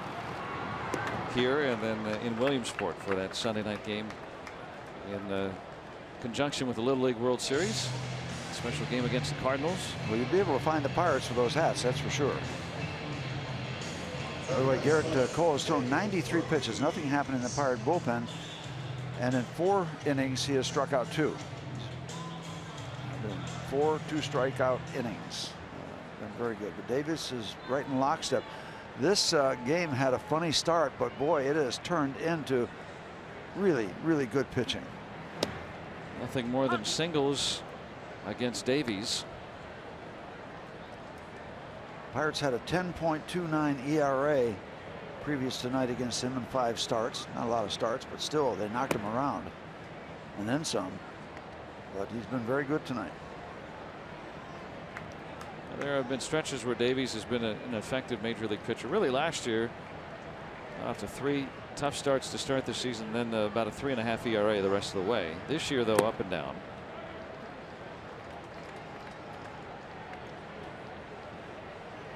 No extra base hits to this point. Pirates did break through in the 6th last night, though. Cervelli's home run starting the scoring yesterday. Jeff Livesey and Francisco. That is past Aguilar.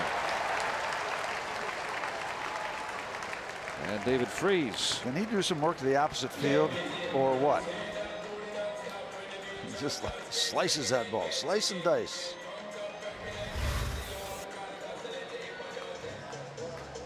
Just sliding off the top of the bat, the opposite field. Taking a pitch in out to right. Yep, inside out the ball. The arms go out and the bat and the hands stay back. Don't see a lot of guys doing that these days. David does it quite well. Now we need Gregory to run into a ball here. Why not? He has had a terrific month, though hitless tonight. Still hitting right around 400 in the month of July.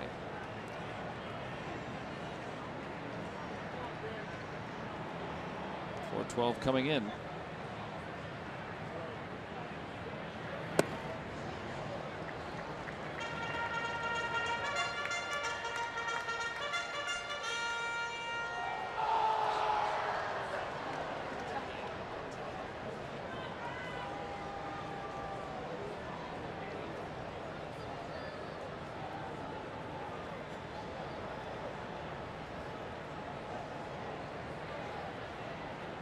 ball, no strikes.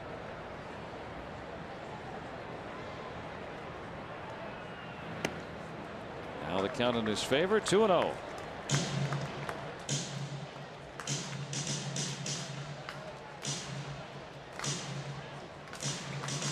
Pretty efficient night for Davies.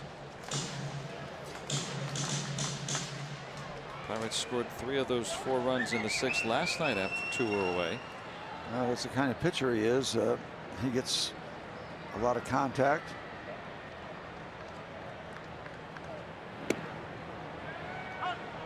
Off speed, and now 2-1. Poor Gregory, because that location was the go zone. Up and in, but he didn't get the fastball. 80 miles an hour.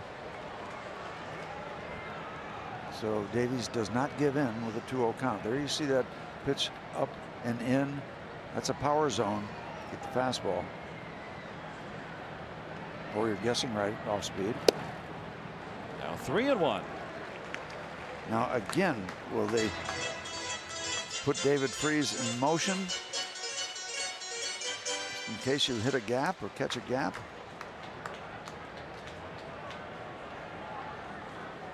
Cervelli would be next.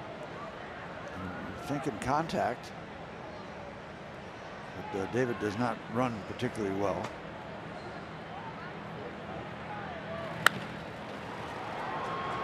To the shortstop.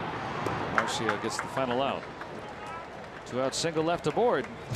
Through 6 innings tonight, a pitcher's duel. Still a run apiece.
Of the Pittsburgh Pirates and may not be reproduced or retransmitted in any form, and the accounts and descriptions of this game may not be disseminated without the express written consent of the Pittsburgh Pirates.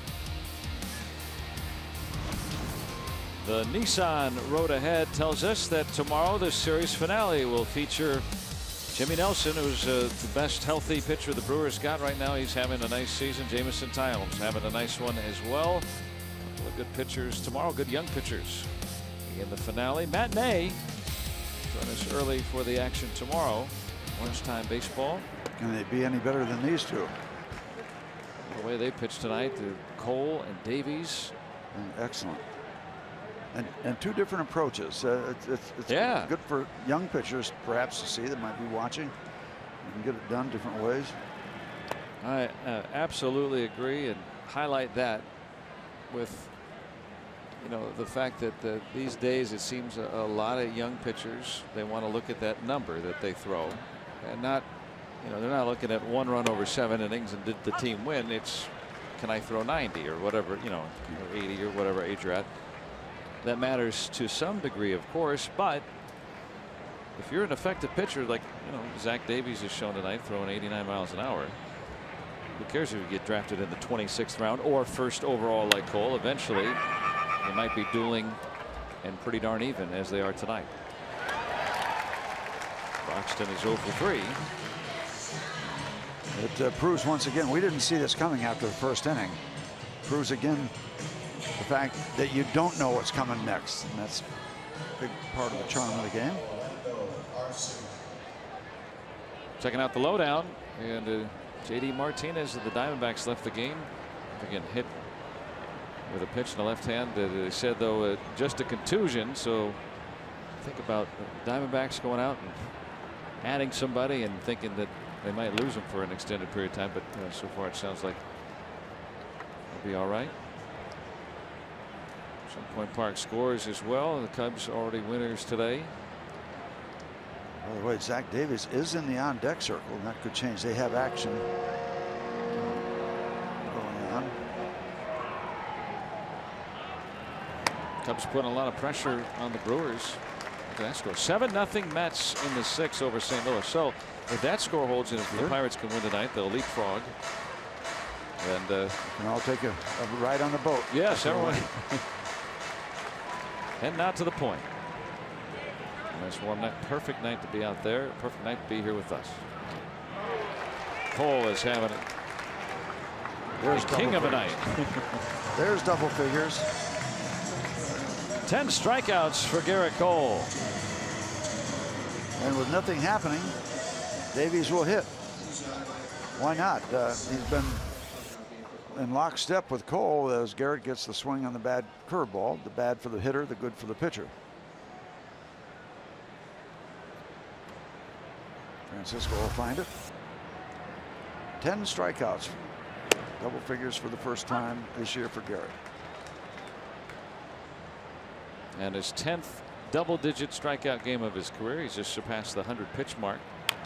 And this should be another strikeout, which would give him 11 and give him 5 innings where he's had 2 strikeouts. 5 2-strikeout innings. And we should good see candidate. It. We should see it right about. Oh, Zach. Right about next start. Well, how about 10? That's still pretty good. 1 run over 7 for Garrett Cole. Just like he's done before against the Brewers.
In the double digits in strikeouts, and he has kept the Brewers at bay all night long. Hitting his spots. So 3 starts against the Milwaukee Brewers. Each one of them 7 innings with just 1 run given up. And he deserves, I don't know if he's going to go out there again. I don't know. But he deserves to get some offensive support. And it's not going to take much. But you got to get him a point. There's a handshake. 6 strikeouts looking for Cole tonight, doing it with a variety of offerings. Well, halfway home to our Rivers Casino tips to win. Ride the Cole train, and we have all night long. And give Rivero a rest, but to be determined. We said it has the feel of a big game tonight. Yeah, anything is possible. Yeah, the Pirates are 2 games under 500. Yeah, they're in 4th place. They have a chance to be 4 games out of 1st place and in 3rd place if the Cardinals hold 2 with a win tonight. So a big game pitcher having a big game tonight in Garrett Cole. But nothing determined yet. His spot's due up 3rd here with the bottom of the order. And Cervelli starts off the 7th with a base hit. His 2nd.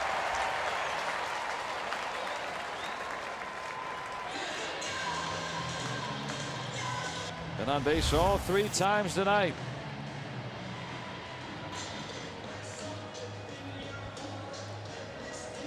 Francisco, we're kind of highlighting him before the game started. Well, he plays with passion and he plays with ability.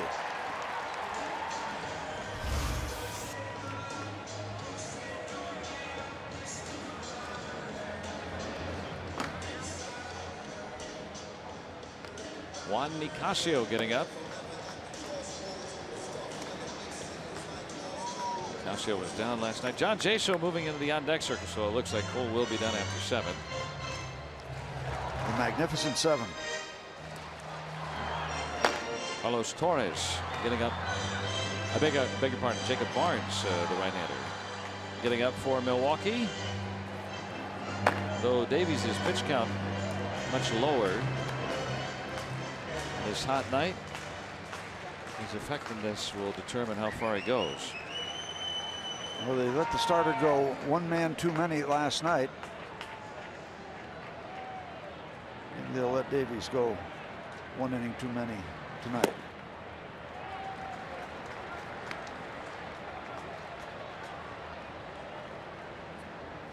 So throwing about his best tonight, 90 miles an hour here on this hot night, 82 pitches.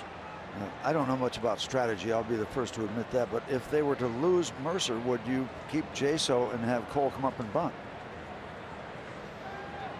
I don't know. Let's see. Cole is at 103 pitches. Big jump for Cervelli. And they still are able to force him. Wow. He got a huge jump. And it took that kind of a double play ball to get 2 and erase him. Wow. Some bad luck. Hit right at him. That was the perfect situation for the Brewers. Hard hit right there. And a great job by the Brewers shortstop, Arcia, to go up in the air, and then it was play catch at first base. And Davies knows what that means. That is huge to him. Well, the young shortstop, just 22 years old. And Jet Bandy with the confab with Davies. Garrett Cole is going to be done officially tonight. Yep, the final line: 7 innings, a run, 6 hits, no walks, 10 strikeouts. So Josh Bell will be the choice to pinch hit here. 1 swing of the bat could give the Pirates their first lead of the night.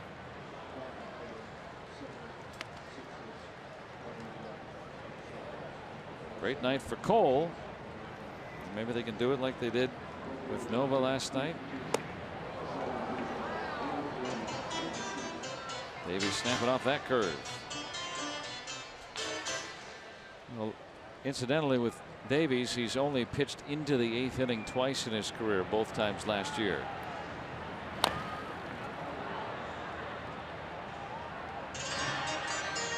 And has never pitched into the 9th if it gets that far. 86 pitches with 2 outs to the 7th. Pirates have 8 hits off of him tonight, all singles. Pronounced shift. And the switch hitter batting left.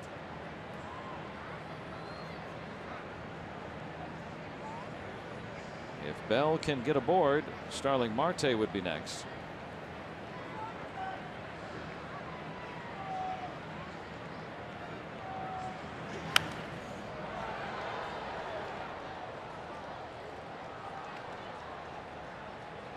Bell tied with Andrew McCutchen for the team home run lead, 17.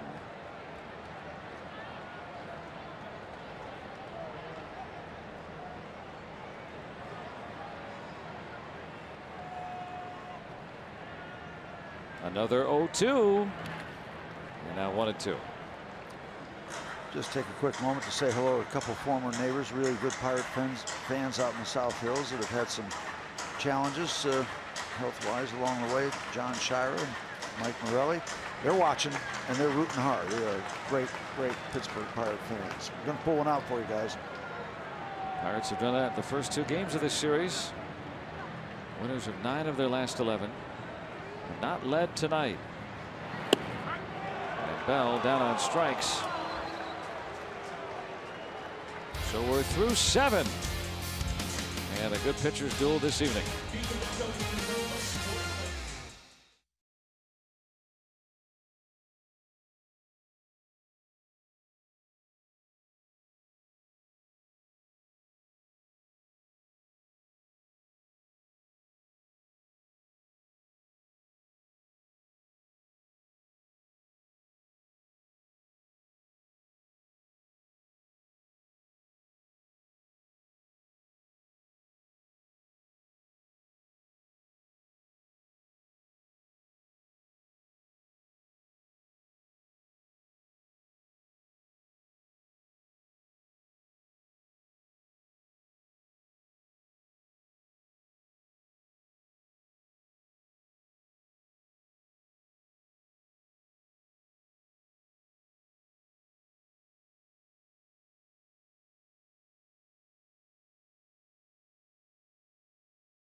Baseball on AT&T Sportsnet is brought to you by Barrel.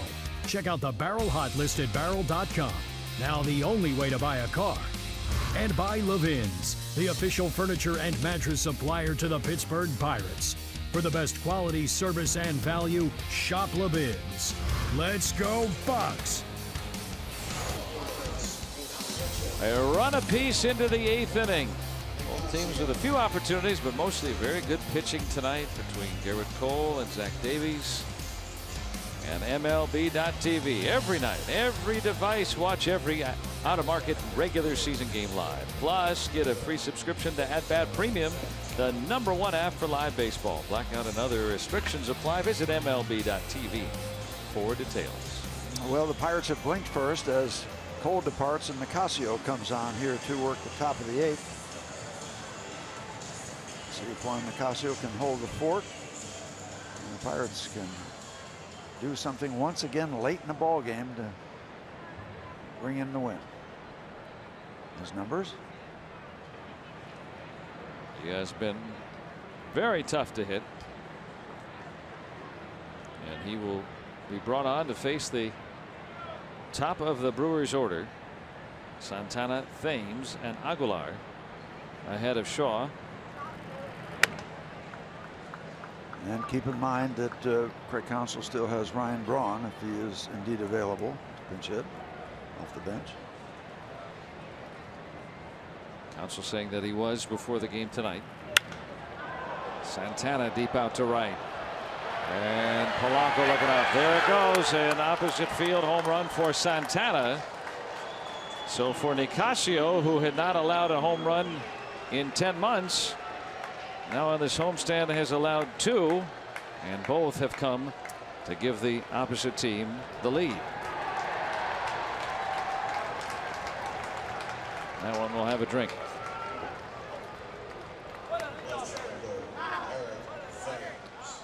Didn't end up there except for the fans throw. Right out over the plate Strength, hands extended, arms extended. Big enough and strong enough to push it that way. Was that a changeup? His slider is thrown way harder than that, so I can't imagine what that was at 86 miles an hour from Nicasio. And heaving it out. Greg Brown smiles. I'm sure if you're going to throw it out, make sure it's out, and he does. Pretty strong throw. Greg Brown is very happy. He's been wanting that to be the signature here. It's starting to catch on again. Unfortunately, we just don't want a lot of volume. Yeah, right. A lot of volume. Yeah. So Santana gives the Brewers the lead. First run since the first. Thames toward the corner, but foul.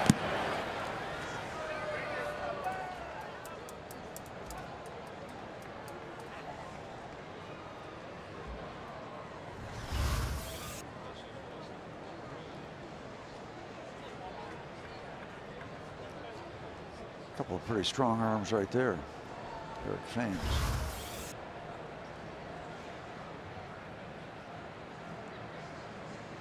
Now, Nicasio was not available last night after pitching a couple of days in a row. And there's a 96 from him, but for Nicasio, we're seeing a lot of pitches in that like 86 to 92, 93 range, and he's usually in the mid to upper 90s with the fastball, with the slider in and around 90. So the velocity a little bit down here tonight, at least to start his outing.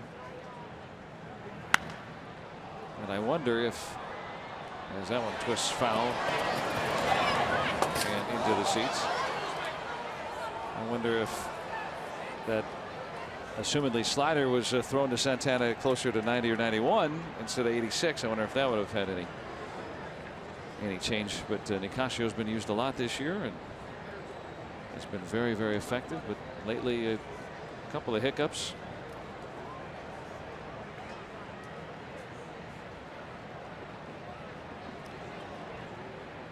Santana homering to give Milwaukee a late lead. And Nicasio comes back, and that's more like it. The 96 and a slider at 89. It has been a quiet night because of the lack of offense and the Pirates not scoring, and it just got quieter after that home run. That took a lot of the air out of this ballpark. Well, the Pirates have been no strangers to comebacks. They have won 4 games already this year when trailing into the 9th inning. They still got 6 outs to go. Try to keep it at a single run here. Aguilar 2 out of 3.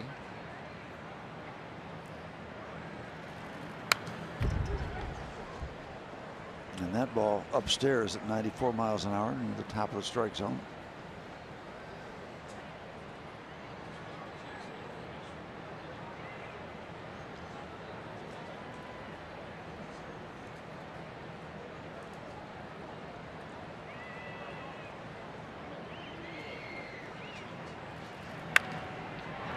Sawed him off. I mean, that got really, really in the kitchen. 2 gone.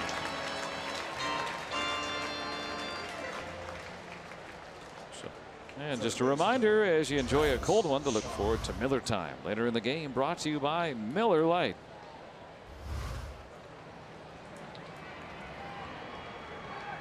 Two to 1 Milwaukee here in the 8th. Well, keep it there. We got 2 more shots. With the top of the order coming up for the Pirates. So you got your best guys in theory, right, coming up. Travis Shaw, 1 out of 3 tonight.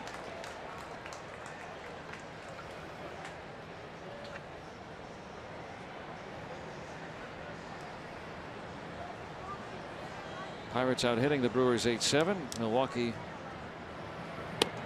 getting the home run by Santana, his double to start the ball game. He ended up scoring on that. Those were the only 2 extra base hits of this game for either team.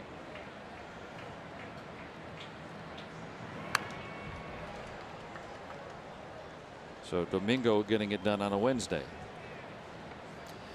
Just Sunday, Spanish.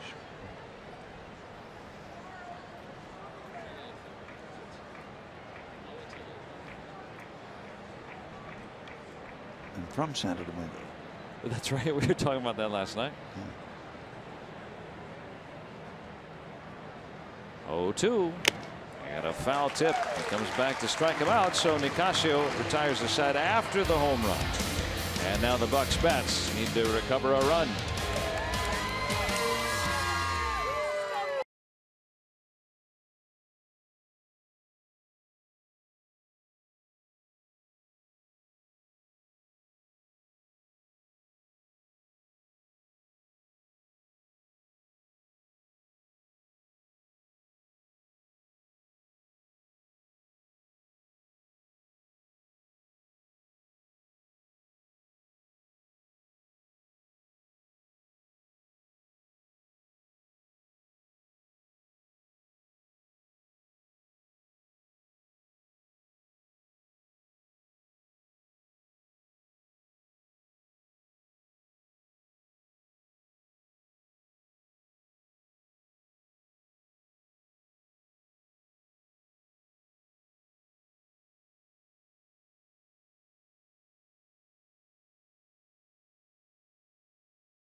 And tonight on our UPMC scoreboard, a change. Milwaukee has taken a 2-1 lead here in the bottom of the 8th inning. Pirates with 6 outs to try to recover that run on the Santana home run. As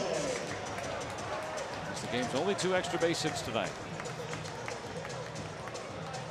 And so an opportunity now for another late victory for the Pirates. We've been seeing a little bit of magic. Top of the order, Marte, Harrison, and McCutchen.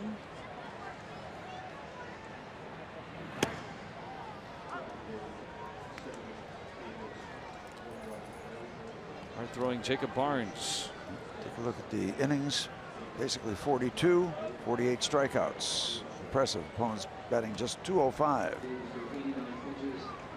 Davies goes 7 innings, a run, 8 hits. Walked a batter and struck out 4. He is in line for the win if the Brewers hold on.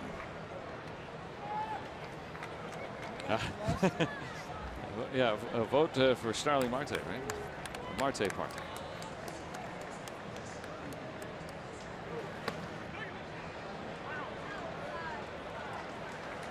Well, hopefully the down ballot will be successful as well after him. Milwaukee making some changes. Hernan Perez moving from second to left. Jonathan Villar now in the game at second.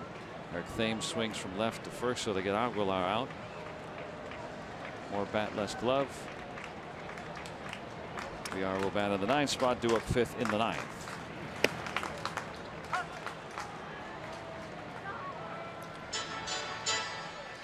Barnes has given up 4 home runs.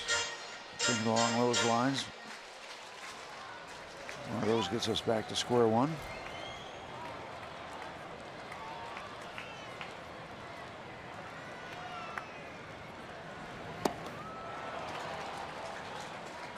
That's the slider from Barnes at 90. He needs some late inning magic. We saw that in the 6th inning yesterday. Josh Harrison go to the opposite field. 2-run game tying home run with 2 outs in the 6th. Hit it right down the hallway.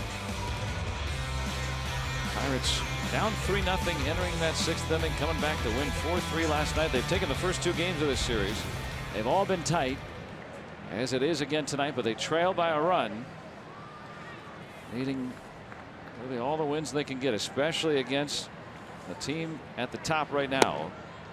And the Brewers feeling the pressure as well as activity in the Pirates pen. A.J. Schugel and Tony Watson.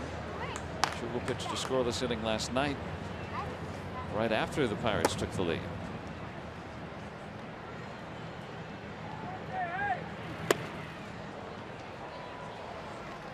.99 miles an hour to go along with that really good-looking slider that he got Marte with. Barnes in his 2nd season now out of Florida Gulf Coast. And the ERA in the 2s last year in the brief action. That's what you're hoping for if you see some of that. The overthrowing, but for the most part, when he's been on track, he's been awfully good. Some wildness. Yep, 19 free passes. Greg Counsell, Brewers manager. Still in the game. Yeah, was ejected yesterday.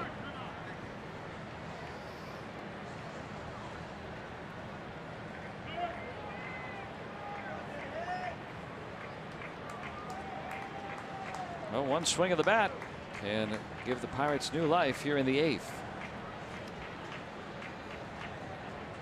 McCutchen due next.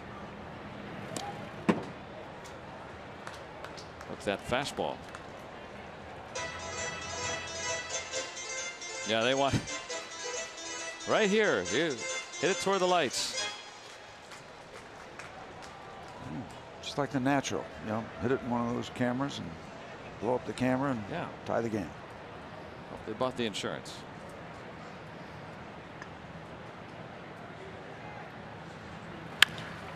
Hard hit, but right to short. And Harrison still out and trying to evade that tag. How does he think of doing that running down the line? Well, he sees what the first baseman is doing, and okay, he's got to get off the bag. I'm going to get somewhere where he's not, and he has been successful on occasion. I mean, he flattens himself to the ground instantly. Look at this. I mean, he's still out, but barely. I mean, sacrificing his body just to try to get aboard any way he can. And still has the wherewithal, by the way, to dive to his right so that he wouldn't be called for trying to turn the bag as well. If there was any way to be safe on that, he gave himself the opportunity. But the last 2 outs, and McCutchen 0 for 2 with a sac fly today, driving in the Pirates' lone run back in the 1st. And hitting that first base a little awkwardly. I was concerned for a moment about ankle or somebody bounces right up. Josh is ready again. You know that wherever he is.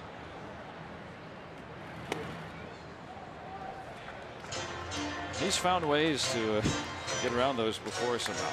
Got the rally caps on. Why not? Pirates have played so well, and they got great pitching tonight from Garrett Cole. 1 run over 7 innings. Santana, the difference maker at the bat for Milwaukee tonight. Home run and a double. Into the 3 men on the left side, and Arcia takes care of McCutchen. Pirates without an extra base hit tonight. They trail Milwaukee 2-1.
pivotal 4-game series with a matinee tomorrow afternoon as Jameson Taillon will start against Jimmy Nelson for Milwaukee, and our coverage starts at noon right here on AT&T Sportsnet with Pirates pregame presented by WB Mason. Good night for some ice cream. Holding out hope. We all scream for a Pirates victory, but they're down a run as we start the ninth, and A.J. Schugel is coming on. Yeah, the folks that have hung around recently, even when it didn't look good, have been rewarded. So we hope we can keep that going. First things first, get 3 outs here in the top of the ninth.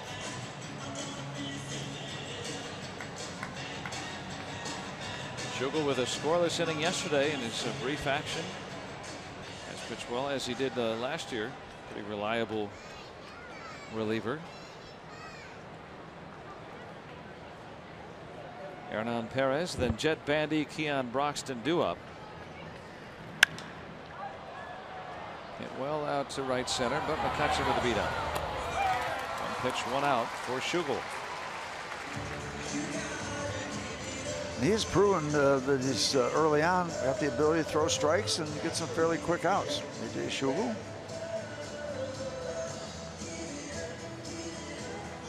Pirates had him last year and out for most of the season. This year, he spent most of the season at AAA.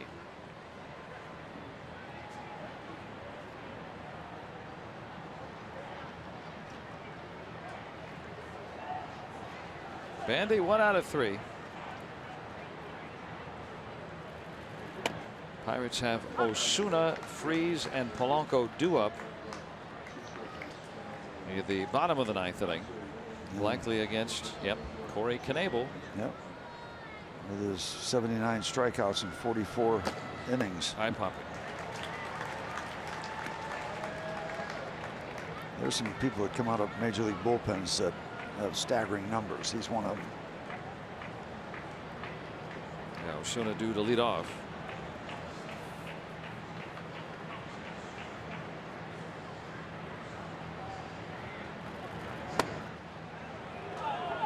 Knebel not unbeatable, but that fastball curveball combination that he owns really coming into his own this season. Perfecta. Oof. Missed one component of that, getting it called the strike. Yeah, that's all. Well, doesn't waste any time cleaning that up. Very good changeup from Schugel. He featured that quite a bit last year.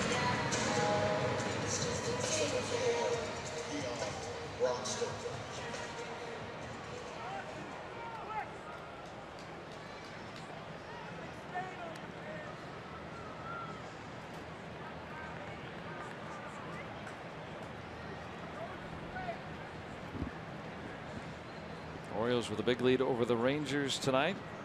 Get some scores thanks to Point Park on the lowdown.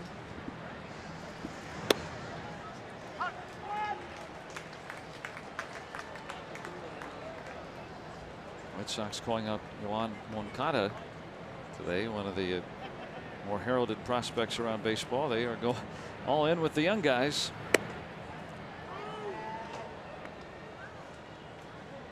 12 days to the trading deadline, already pretty busy. And that will continue to rev up till the end of the month. And this series, we talked about it, will probably make the picture clearer, or at least may make the picture clearer. Pirates need a strong showing in this series. They've won the first 2 games. What if it's 2-2 though? And you're back down to 7 games. You know, but I mean, what does it do to the trade? I mean, you say, okay, the series was going to determine something, but at 2-2 does it? Yeah, I think if you don't win the series, I don't think there's much doubt that Neil Huntington will try to pursue smart deals, as he always has, not giving away guys, but if there's something that can definitely help this team for next season. I mean, the Pirates are not trying to win in 2024. They're trying to win. First of all, they're trying to win this year. But if they do make a trade, they're going to try to set it up to better the team for next season and beyond, not just for a faint glimmer of hope for a small window, and then Neil Huntington has been consistent with that. Glenn Arnold has seen that in his tenure.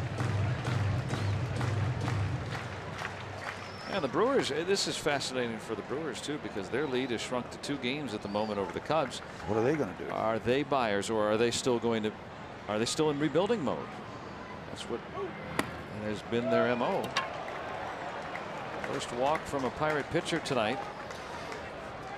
But well, they're still in contention. Wouldn't you think they're trying to improve to win now? Yeah, maybe. And you don't want to sell the farm, of course. Yeah. So is it you know? But they're more cautious buyers, or you know, it's you know, what opportunities present themselves. All this goes on behind the scenes.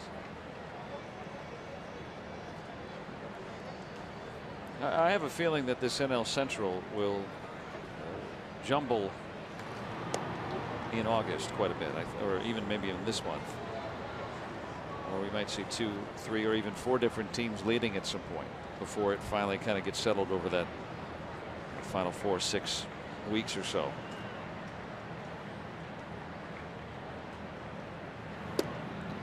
Well, if you wind up in a situation, everybody grinding up each other, right, when they match up, that could be interesting. Take a gander at the standings, and St. Louis down big tonight. Right now trailing 7-1. Cubs have already won today. They've won 6 in a row. They're at their high point of the season, 4 games over 500. They haven't been better than that this year. Yep. Pirates have not been this close to 500 since what, early May. So, yeah. Well, it's no surprise that the Cubs have gotten hot. The surprise is that they haven't gotten hot, and you figure them to be strong. You just do. That gets through, and Broxton streaking to third. Polanco shows off the arm, and now back to first, and they've got Arcia in a rundown, but they got to come to the plate, and now Broxton in a rundown. Okay, they did the right thing. And Cervelli tags him out to end the inning. Yeah, you got to come home, because if he scores before that out, the run would have counted. And Polanco got it all started.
And the Pirates need a run. Down 2-1. Wild ending to the top half of the ninth, with the Brewers threatening to add an insurance run. Here's how it goes. Polanco to Freeze. Back over to first. Arcia trying to stray off and head to second. And the key is for Osuna to get the ball to home plate in proper order, and he did that. So fundamentally correct play by Jose Osuna, shuts the inning down. Alert play by the rookie. And Freeze catching Arcia straight.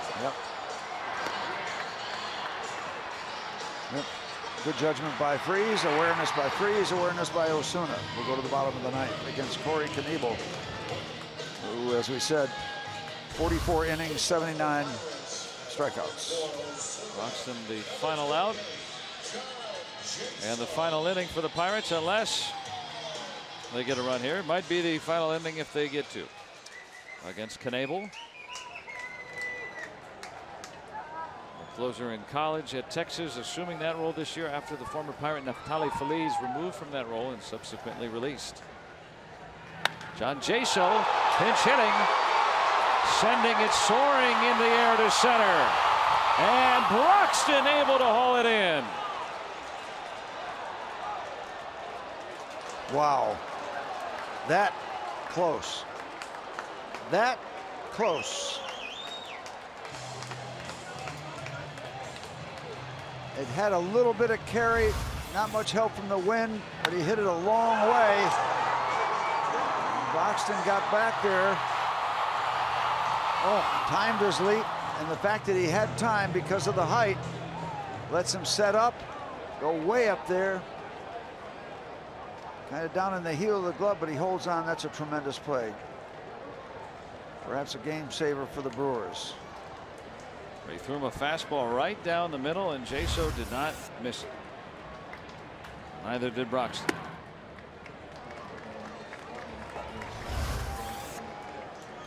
There's the swing.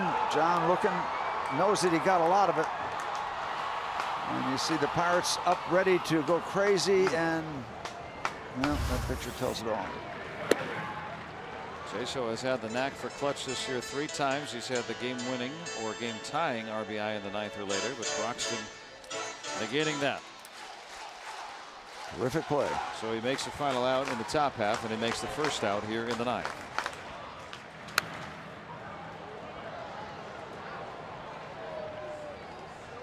David Freese with a couple of singles out to right tonight.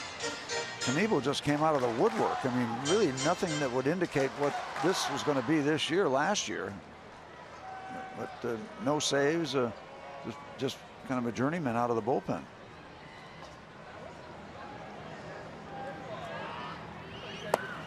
Now 2-2. Did he have any saves last year? Well, I'll check. Closer at Texas, and came up with no, 2. I'm sorry. Detroit and landing with Milwaukee. 35 appearances, 2 saves last year. And curveball really starting to command that this year. I think that's the difference. You know, when we see him in the past, not much of a factor. He was a guy that pitched in middle relief, and sometimes it takes a guy a little while to hone his craft. Able now 25. Polanco, number 25, next. Freese comes back to work the walk. The Pirates have the tying run on, and now will bring the winning run to the plate here with 1 out. As we said, Knebel has thrown up 3 home runs.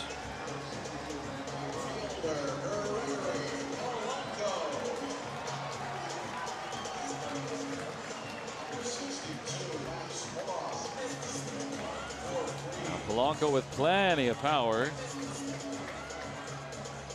Max Moroff coming in to run for Freese.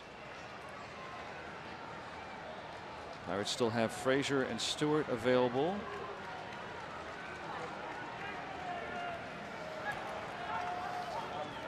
Polanco 0 for 3 tonight. And one of the hotter hitters in baseball this month. And in right field, still Santana out there. He's almost on the warning track.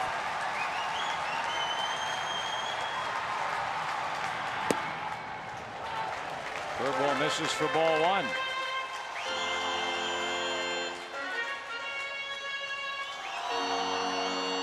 Knebel didn't get a call that he might have gotten there. That's how deep. Right fielder 7 steps away. Everybody trying to play no double. They don't want Max Moroff over at third base. The 1-0 and a strike.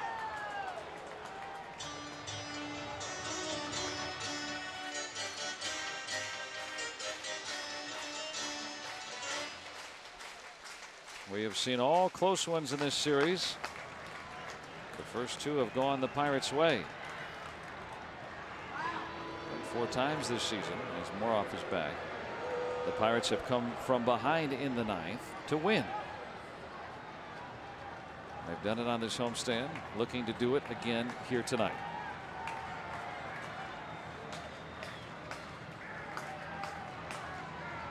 The 1-1. Going for the downs. Well, after a couple of curveballs, he got the heat. Up out of the strike zone, and Gregory was tempted.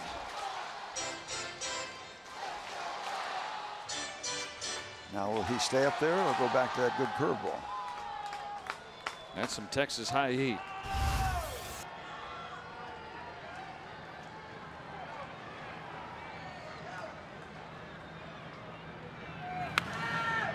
Jammed him, but fouled away. Stayed with the heat. And a lot of it.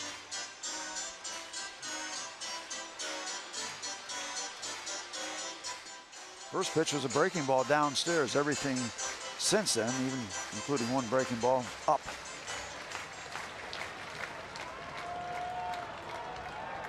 Spectators now.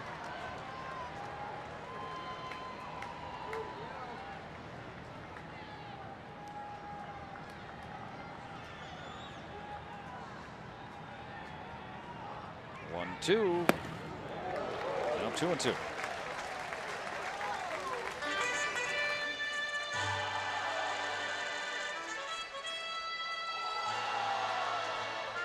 Well, both teams have a lot at stake.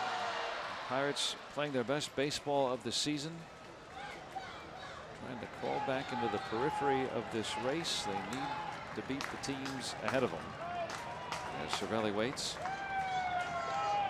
With the Cubs' victory today, the Brewers' lead has shrunk to 2 games in the Central. And that sneaks through. Moroff is going to move to third as the outfield playing back.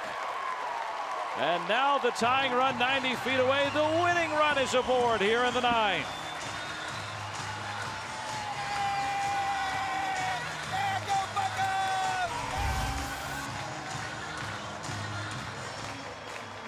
Taking that high fastball out to right.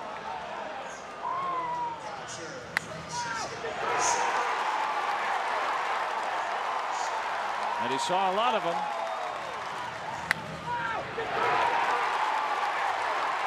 Just enough, and with that outfield playing back, Moroff able to streak to third. And the never say die Pirates threatening again. Moroff at third with 1 out. A fly ball, deeply hit enough, can tie it, and Polanco with those wheels at first. The Loonies love it. Cervelli has been on base all 3 times tonight. A walk and a pair of singles.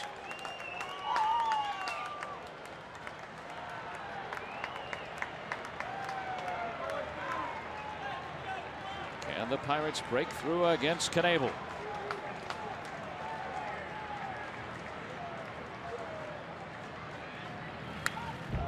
What a good rip. Cervelli in the 6th inning last night. Pirates were being shut out, and he connected on his 5th home run. And that ignited a 4-run inning where the Pirates came from behind, took a lead, and held it. Tonight, time running out, but an opportunity. 1st and 3rd with 1 out in the 9th. Now even. Well, here we are again.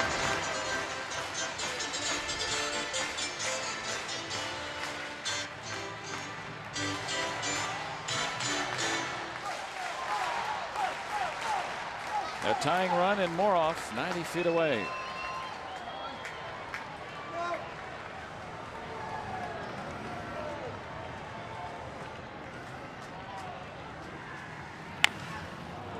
Well, from the Brewers' perspective, they want a ground ball hit right at one of the middle infielders. Or a strikeout with this 1-2 count. Yeah. And for Knebel, who throws that big breaking curveball, Jet Bandy, the Brewers catcher, has to be on high alert. And he's only thrown one wild pitch. Moroff will be on his tiptoes. That's the winning run in Polanco at first. There's still more magic left in the bag.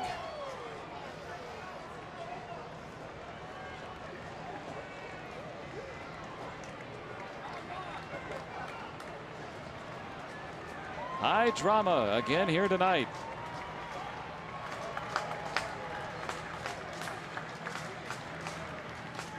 The 1-2.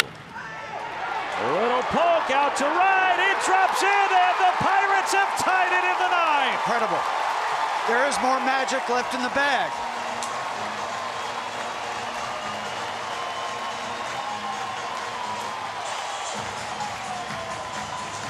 Cervelli comes through with the game-tying hit. 1-2 count against one of the tougher closers that you're going to see this year, and he fights it off, drops it in front of the right fielder. And how about this? How about this? No guarantees, but the Pittsburgh Pirates are back in this baseball game. Incredible. You were talking about it when we began the broadcast tonight, Steve, about some of those intangibles that Cervelli has. Yep. And that kind of reaction right there. Now Jordy Mercer. Look at our Allegheny Health Network Supermo. You think he doesn't wear it on his sleeve?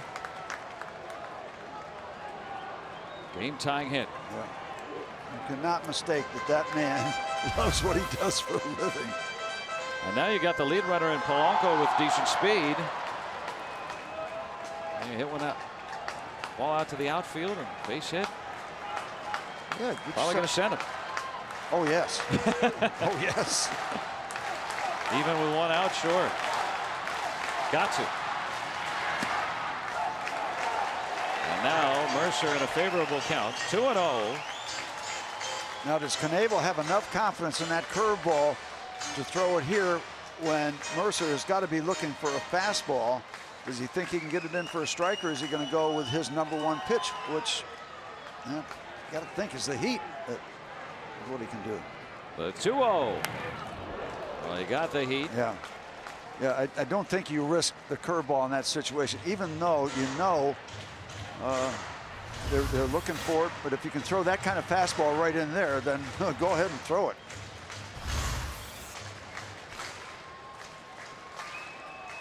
Still a little edge for Jordy.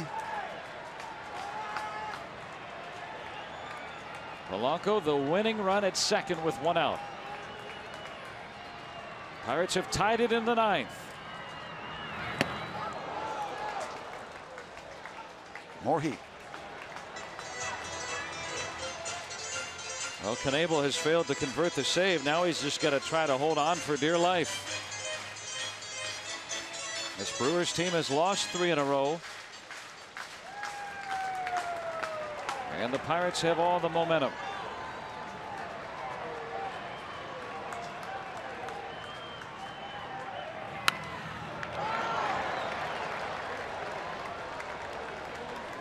I'm flinching when anything goes to the opposite field because that could do the deal. Unlike earlier when the Brewers were playing a no doubles defense, now with the winning run at second, they got to be. They got to be where they can make. Yeah, they got to be where they can make a throw. So look at the difference. He was to the right of that foul pole the last time we looked. So let's see what Gregory can get in terms of a lead. They're going to watch him early, but when they move away from second, he can move further toward third. 2-2. Outside in full. Showtime.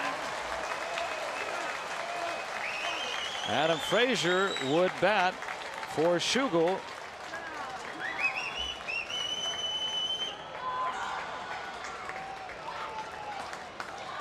Three and 2 on Polanco. On Mercer with Polanco at second. And the payoff instead a look. For no particular reason other than to let Polanco know that he hasn't completely forgotten about him. Knebel has already thrown 23 pitches on this hot night. Winning run at second. In the air, but shallow to the second baseman VR, and the infield fly rule called. So a long at bat for Mercer, but Polanco still stuck at second with 2 away now. Adam Frazier will come up. Tony Watson is loosening. Well, Adam Frazier has to go all the way back to Sunday to remember the last time that he had a game-winning hit. The first one of his career, approaching it with the same poise that we've seen throughout his young career. And a smile as big as his home state of Georgia. Here asked to drive in Polanco, who is getting a big lead from second here with 2 outs.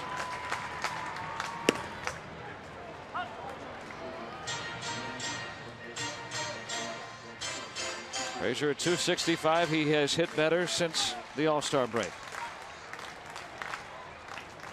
And he's 1 for 2 lifetime against Knebel.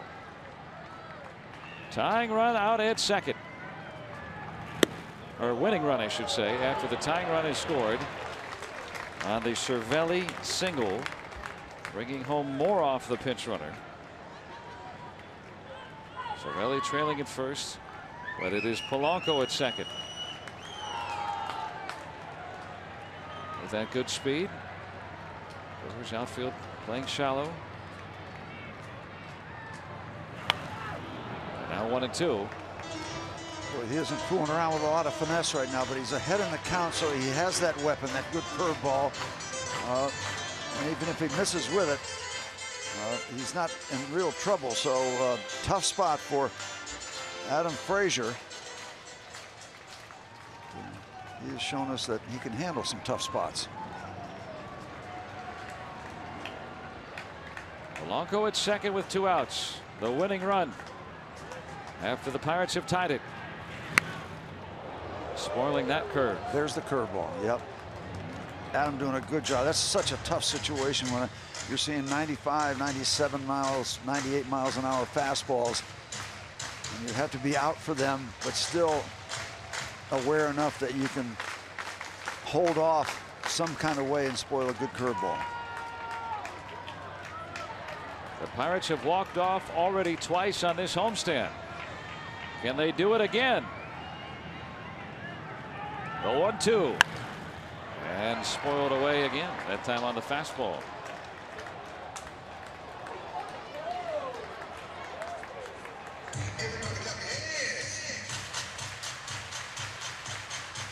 The next will be the 30th offering from Knebel.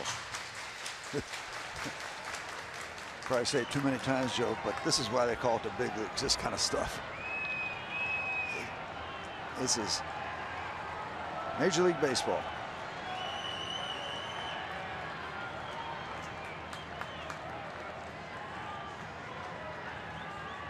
Polanco away from second with 2 outs. And now 2-2.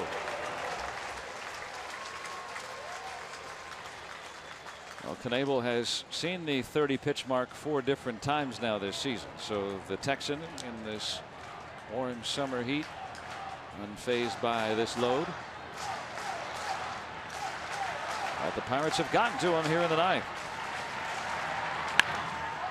Out to left.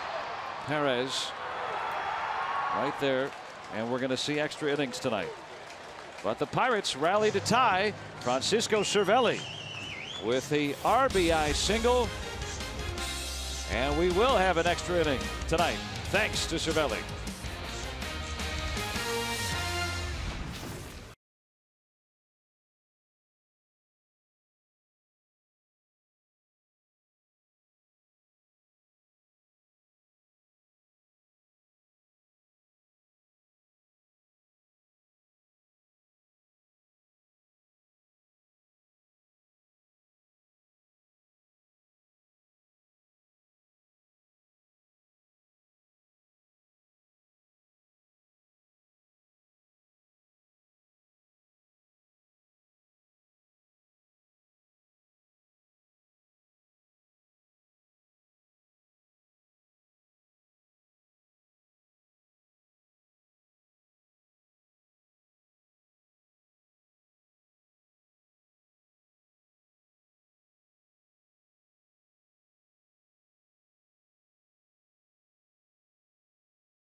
Extra Innings on AT&T Sportsnet are presented by McDonald's. I'm loving it.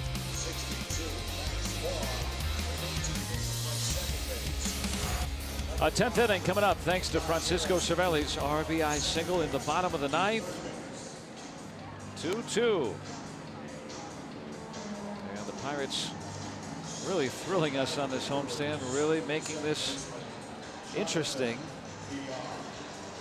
And look at our Point Park tweets, and Matt saying that this series reminds him of playoff baseball. Yeah, you know, the Pirates season, we have not had a lot of this feeling yet. They've won 9 of 11, and they're playing themselves very much back into the thick of things. Tonight would really make you start feeling, wow, 4 games back, likely in 3rd place, but they're going to have to prevail over the Brewers, who have been a tough foe all throughout this series.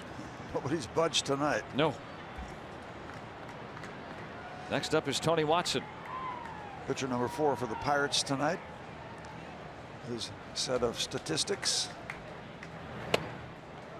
And Clint Hurdle saying that Felipe Rivero probably would not be available tonight unless it was a save situation.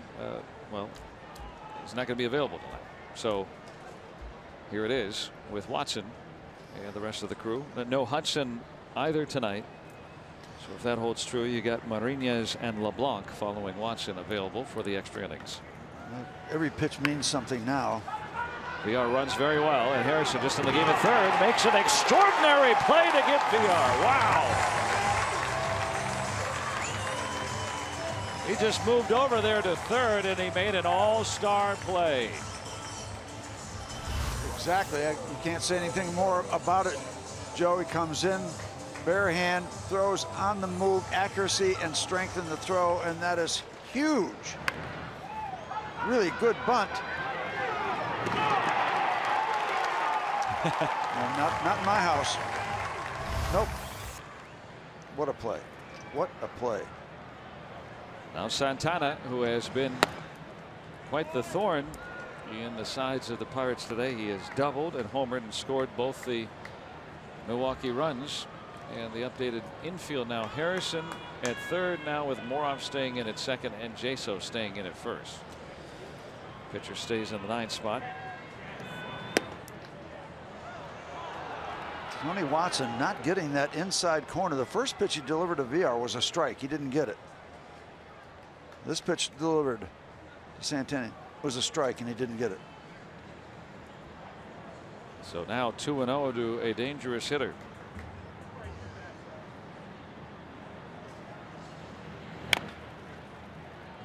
As we start extra innings, Pirates have been very active in the extra frames this year. They're 5-8. The Brewers also, they are 3-7. Pirates with 10 hits tonight, all singles. The only 2 extra base hits of the game off the bat of Santana.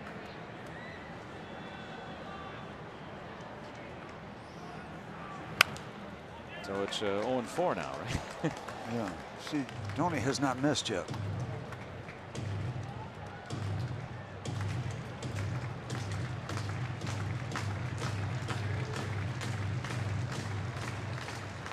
Derek Thames on deck.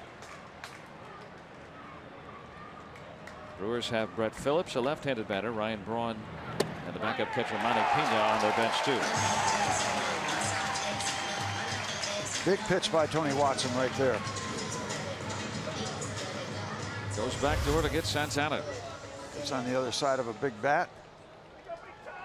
Kind of a backdoor breaking ball maybe that he gave up and thought it was going to stay outside. And it didn't. Ducked in and picked up that outside corner. 2 down against Watson. Now the lefty Thames. 3 strikeouts tonight in his 4 at bats. 2-2 game in the 10th. Pirates bidding to win their 3rd straight against these Brewers. Pulled it within 4 games of first. Close again, and you know, they're borderline calls. You're not going to get all of them, but there's 3 different pitches that Tony could have gotten. Here's what we're talking about. It's on the line. Again, you're not going to get all of them, but boy, in a one-run game, tie game in the 10th inning, you want to get everything you can get. Now, 50% of the time, you'd like to get at least half. Okay, Yogi. Cardinals have lost tonight. If the Pirates win, they're in third. And Ryan Braun would bat for Knebel, which would officially end his 46-game strikeout streak. And Watson gets one of his own as he retires the Brewers in order in the 10th. Coming up, Starling Marte. Can he walk it off for the Buccos? How about Josh Harrison with his home run last night? He's no stranger to that as well. And Andrew McCutchen, the top of the order, coming up in a tie game.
We go to the bottom of the 10th inning with the top of the order coming up in a 2-2 tie.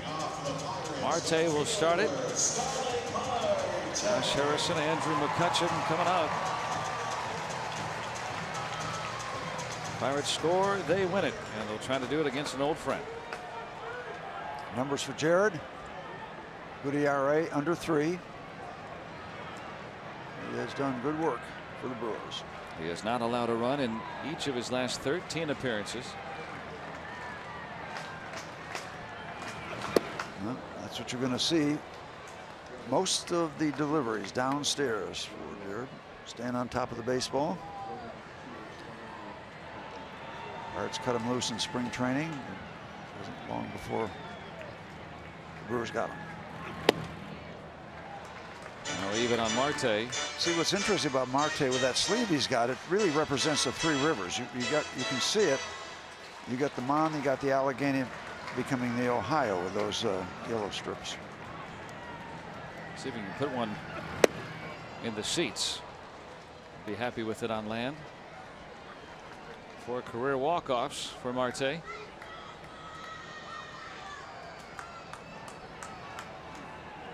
Pirates tying it in the 9th.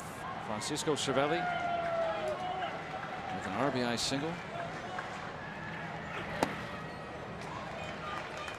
And the Pirates in the process scoring off Knebel. Not only did he not convert the save, he didn't strike out anybody for the first time in the last 46 appearances that he had in a row with a strikeout. He was 3 shy of tying the all-time major league record of consecutive appearances with a strikeout, and had already set the single season record.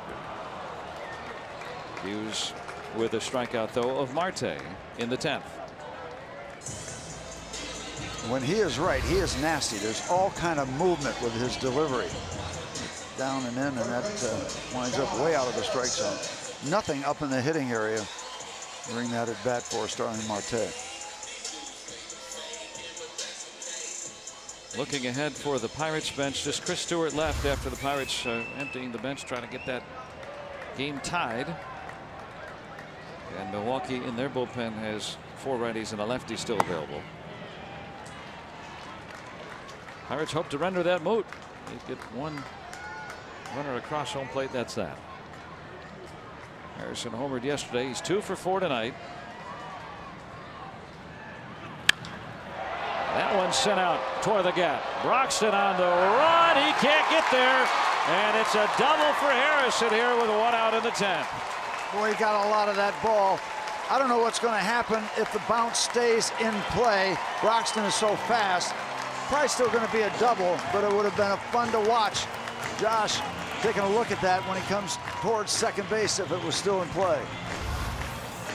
And so the Pirates get their first extra base hit of the night here in the 10th inning.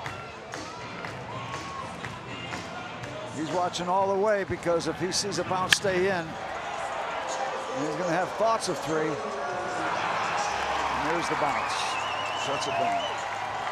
We'll look on our Allegheny Health Network Supermo. Okay. Now you got Speed on at second. And 1 out. And the Brewers are going to want no part of Andrew McCutcheon. They will walk him. Well, Jaso is the other man that got Broxton moving out there in deep center field.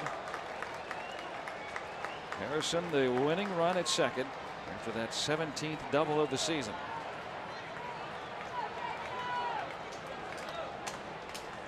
Jaso hitless in his last 19, but he really crushed one to the wall in center his first time up. Doesn't need much right now. A little flare. Outfield is in a bit. I got to try to throw Harrison out of the plate on a base hit. So the Pirates threaten in the 9th, get the equalizer. Here looking for the game winner. There's that outfield brought in. Perez, Broxton, and Santana. Harrison with good wheels. All 3 outfielders with good arms. Jaso pinch hitting to lead off the 9th on the first pitch. Got one right down the middle, and Broxton mauling that in. It was crushed. And the one-time Pirate recording the first out, but the Pirates got the next laugh, tying it.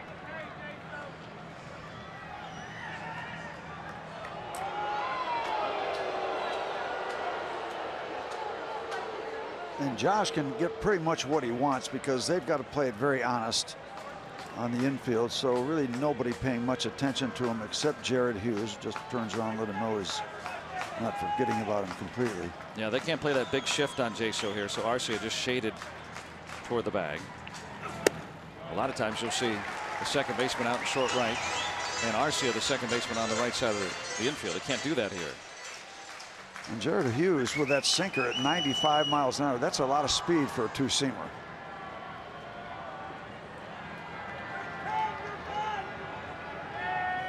Three walk-off hits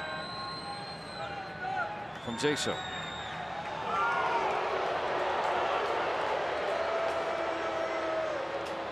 The Brewers middle infielders have some good range. Arcia is exceptional at short. So they hope to cut down that hole up the middle if he grounds one, even if it's between second and short. The 2-1 and off his foot.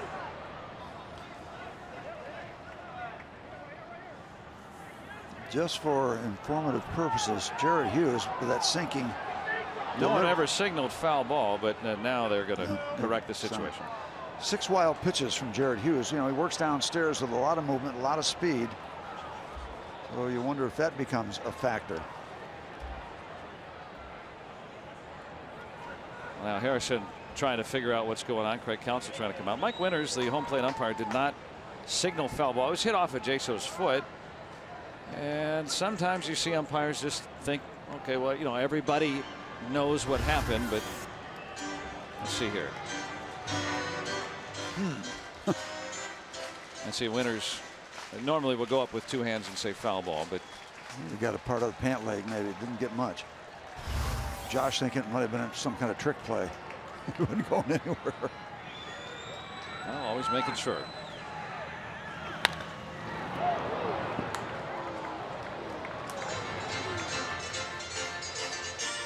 Still 2-2. Still 2-2. A base hit could give the Pirates another walk-off victory.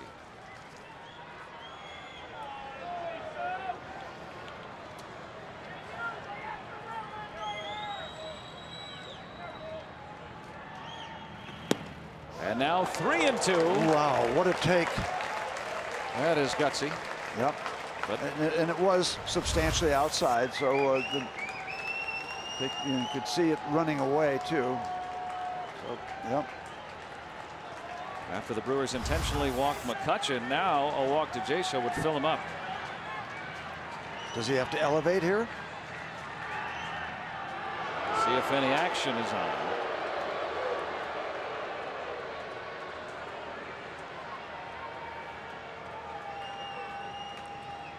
Those relic caps worked in the 9th. Can John Jaso win it for the Pirates? 3-2. And we'll try it again.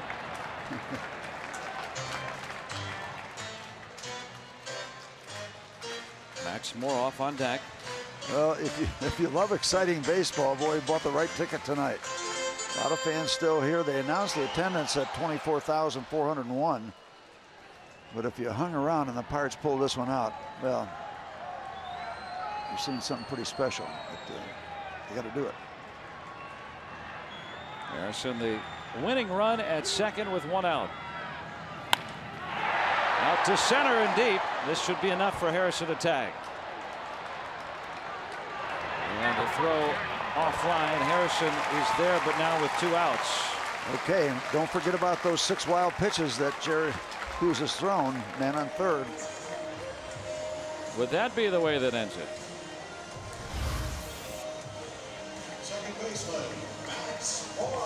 So at least a productive out on the 8th pitch of that at bat from Jaso. Brewers want to talk it over here and see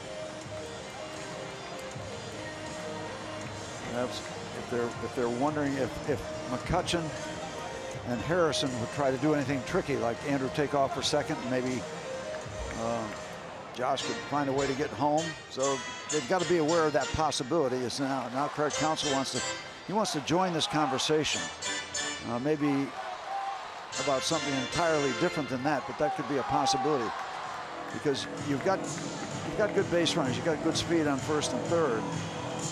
And we've seen it before. We've seen it not very often that a guy from first will take off for second. He'll stop halfway, and if the throw goes all the way through, the guy comes in from third base. The old beginning of a double steal. Moroff had a big hit in the opener of this series. And the Pirates the lead in the 8th inning with a single. Also has homered on the homestand, so starting to settle in his first extended major league action. Bandy's got to be alert. Josh Harrison's got to be alert in case this ball does get downstairs and away from the catcher. And McCutchen will scoot up.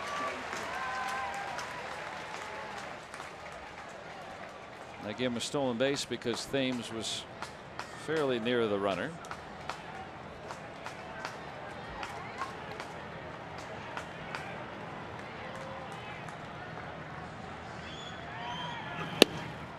And a strike on Moroff.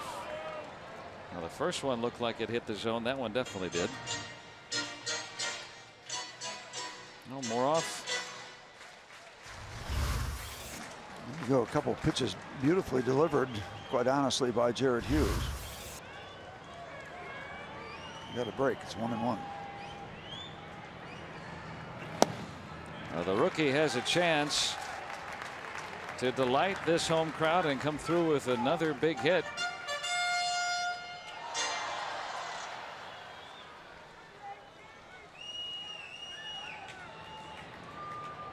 good homestand for him. Get a good homestand for the Buccos.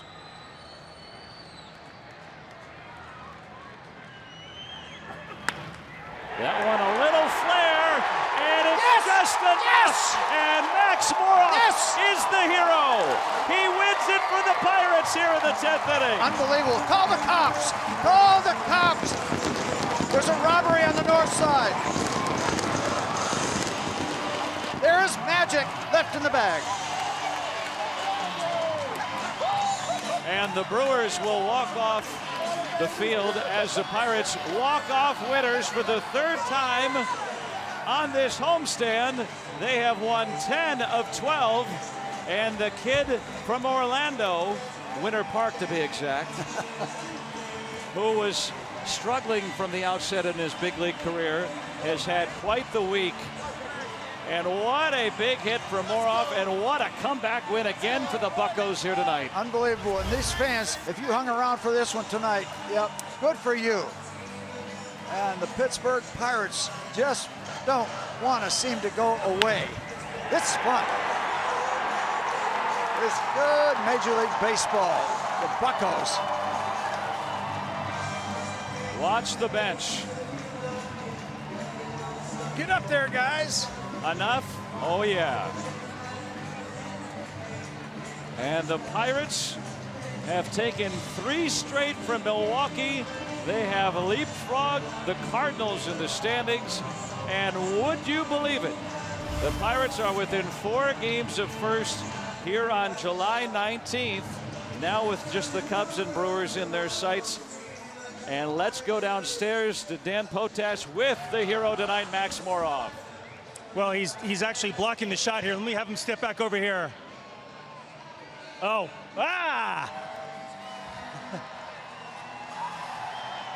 How about that? Not 1, not 2, but 3 buckets. 4 buckets. And some gum.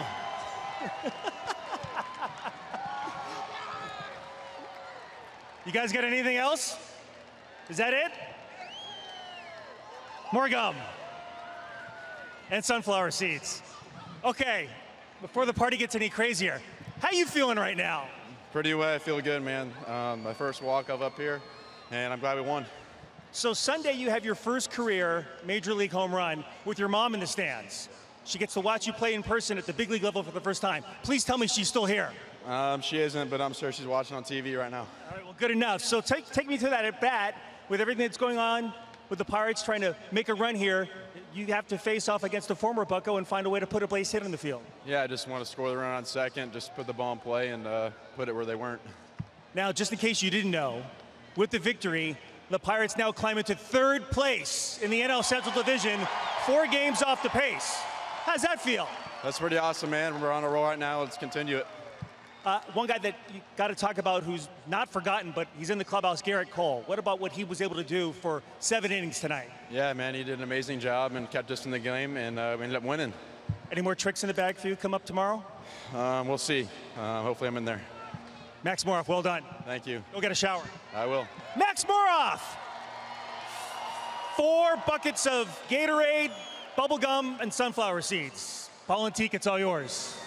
Danny and Max, thank you very much. One thing I've noticed, Danny's become a very seasoned veteran, getting out of the way. He hasn't been caught with any collateral damage.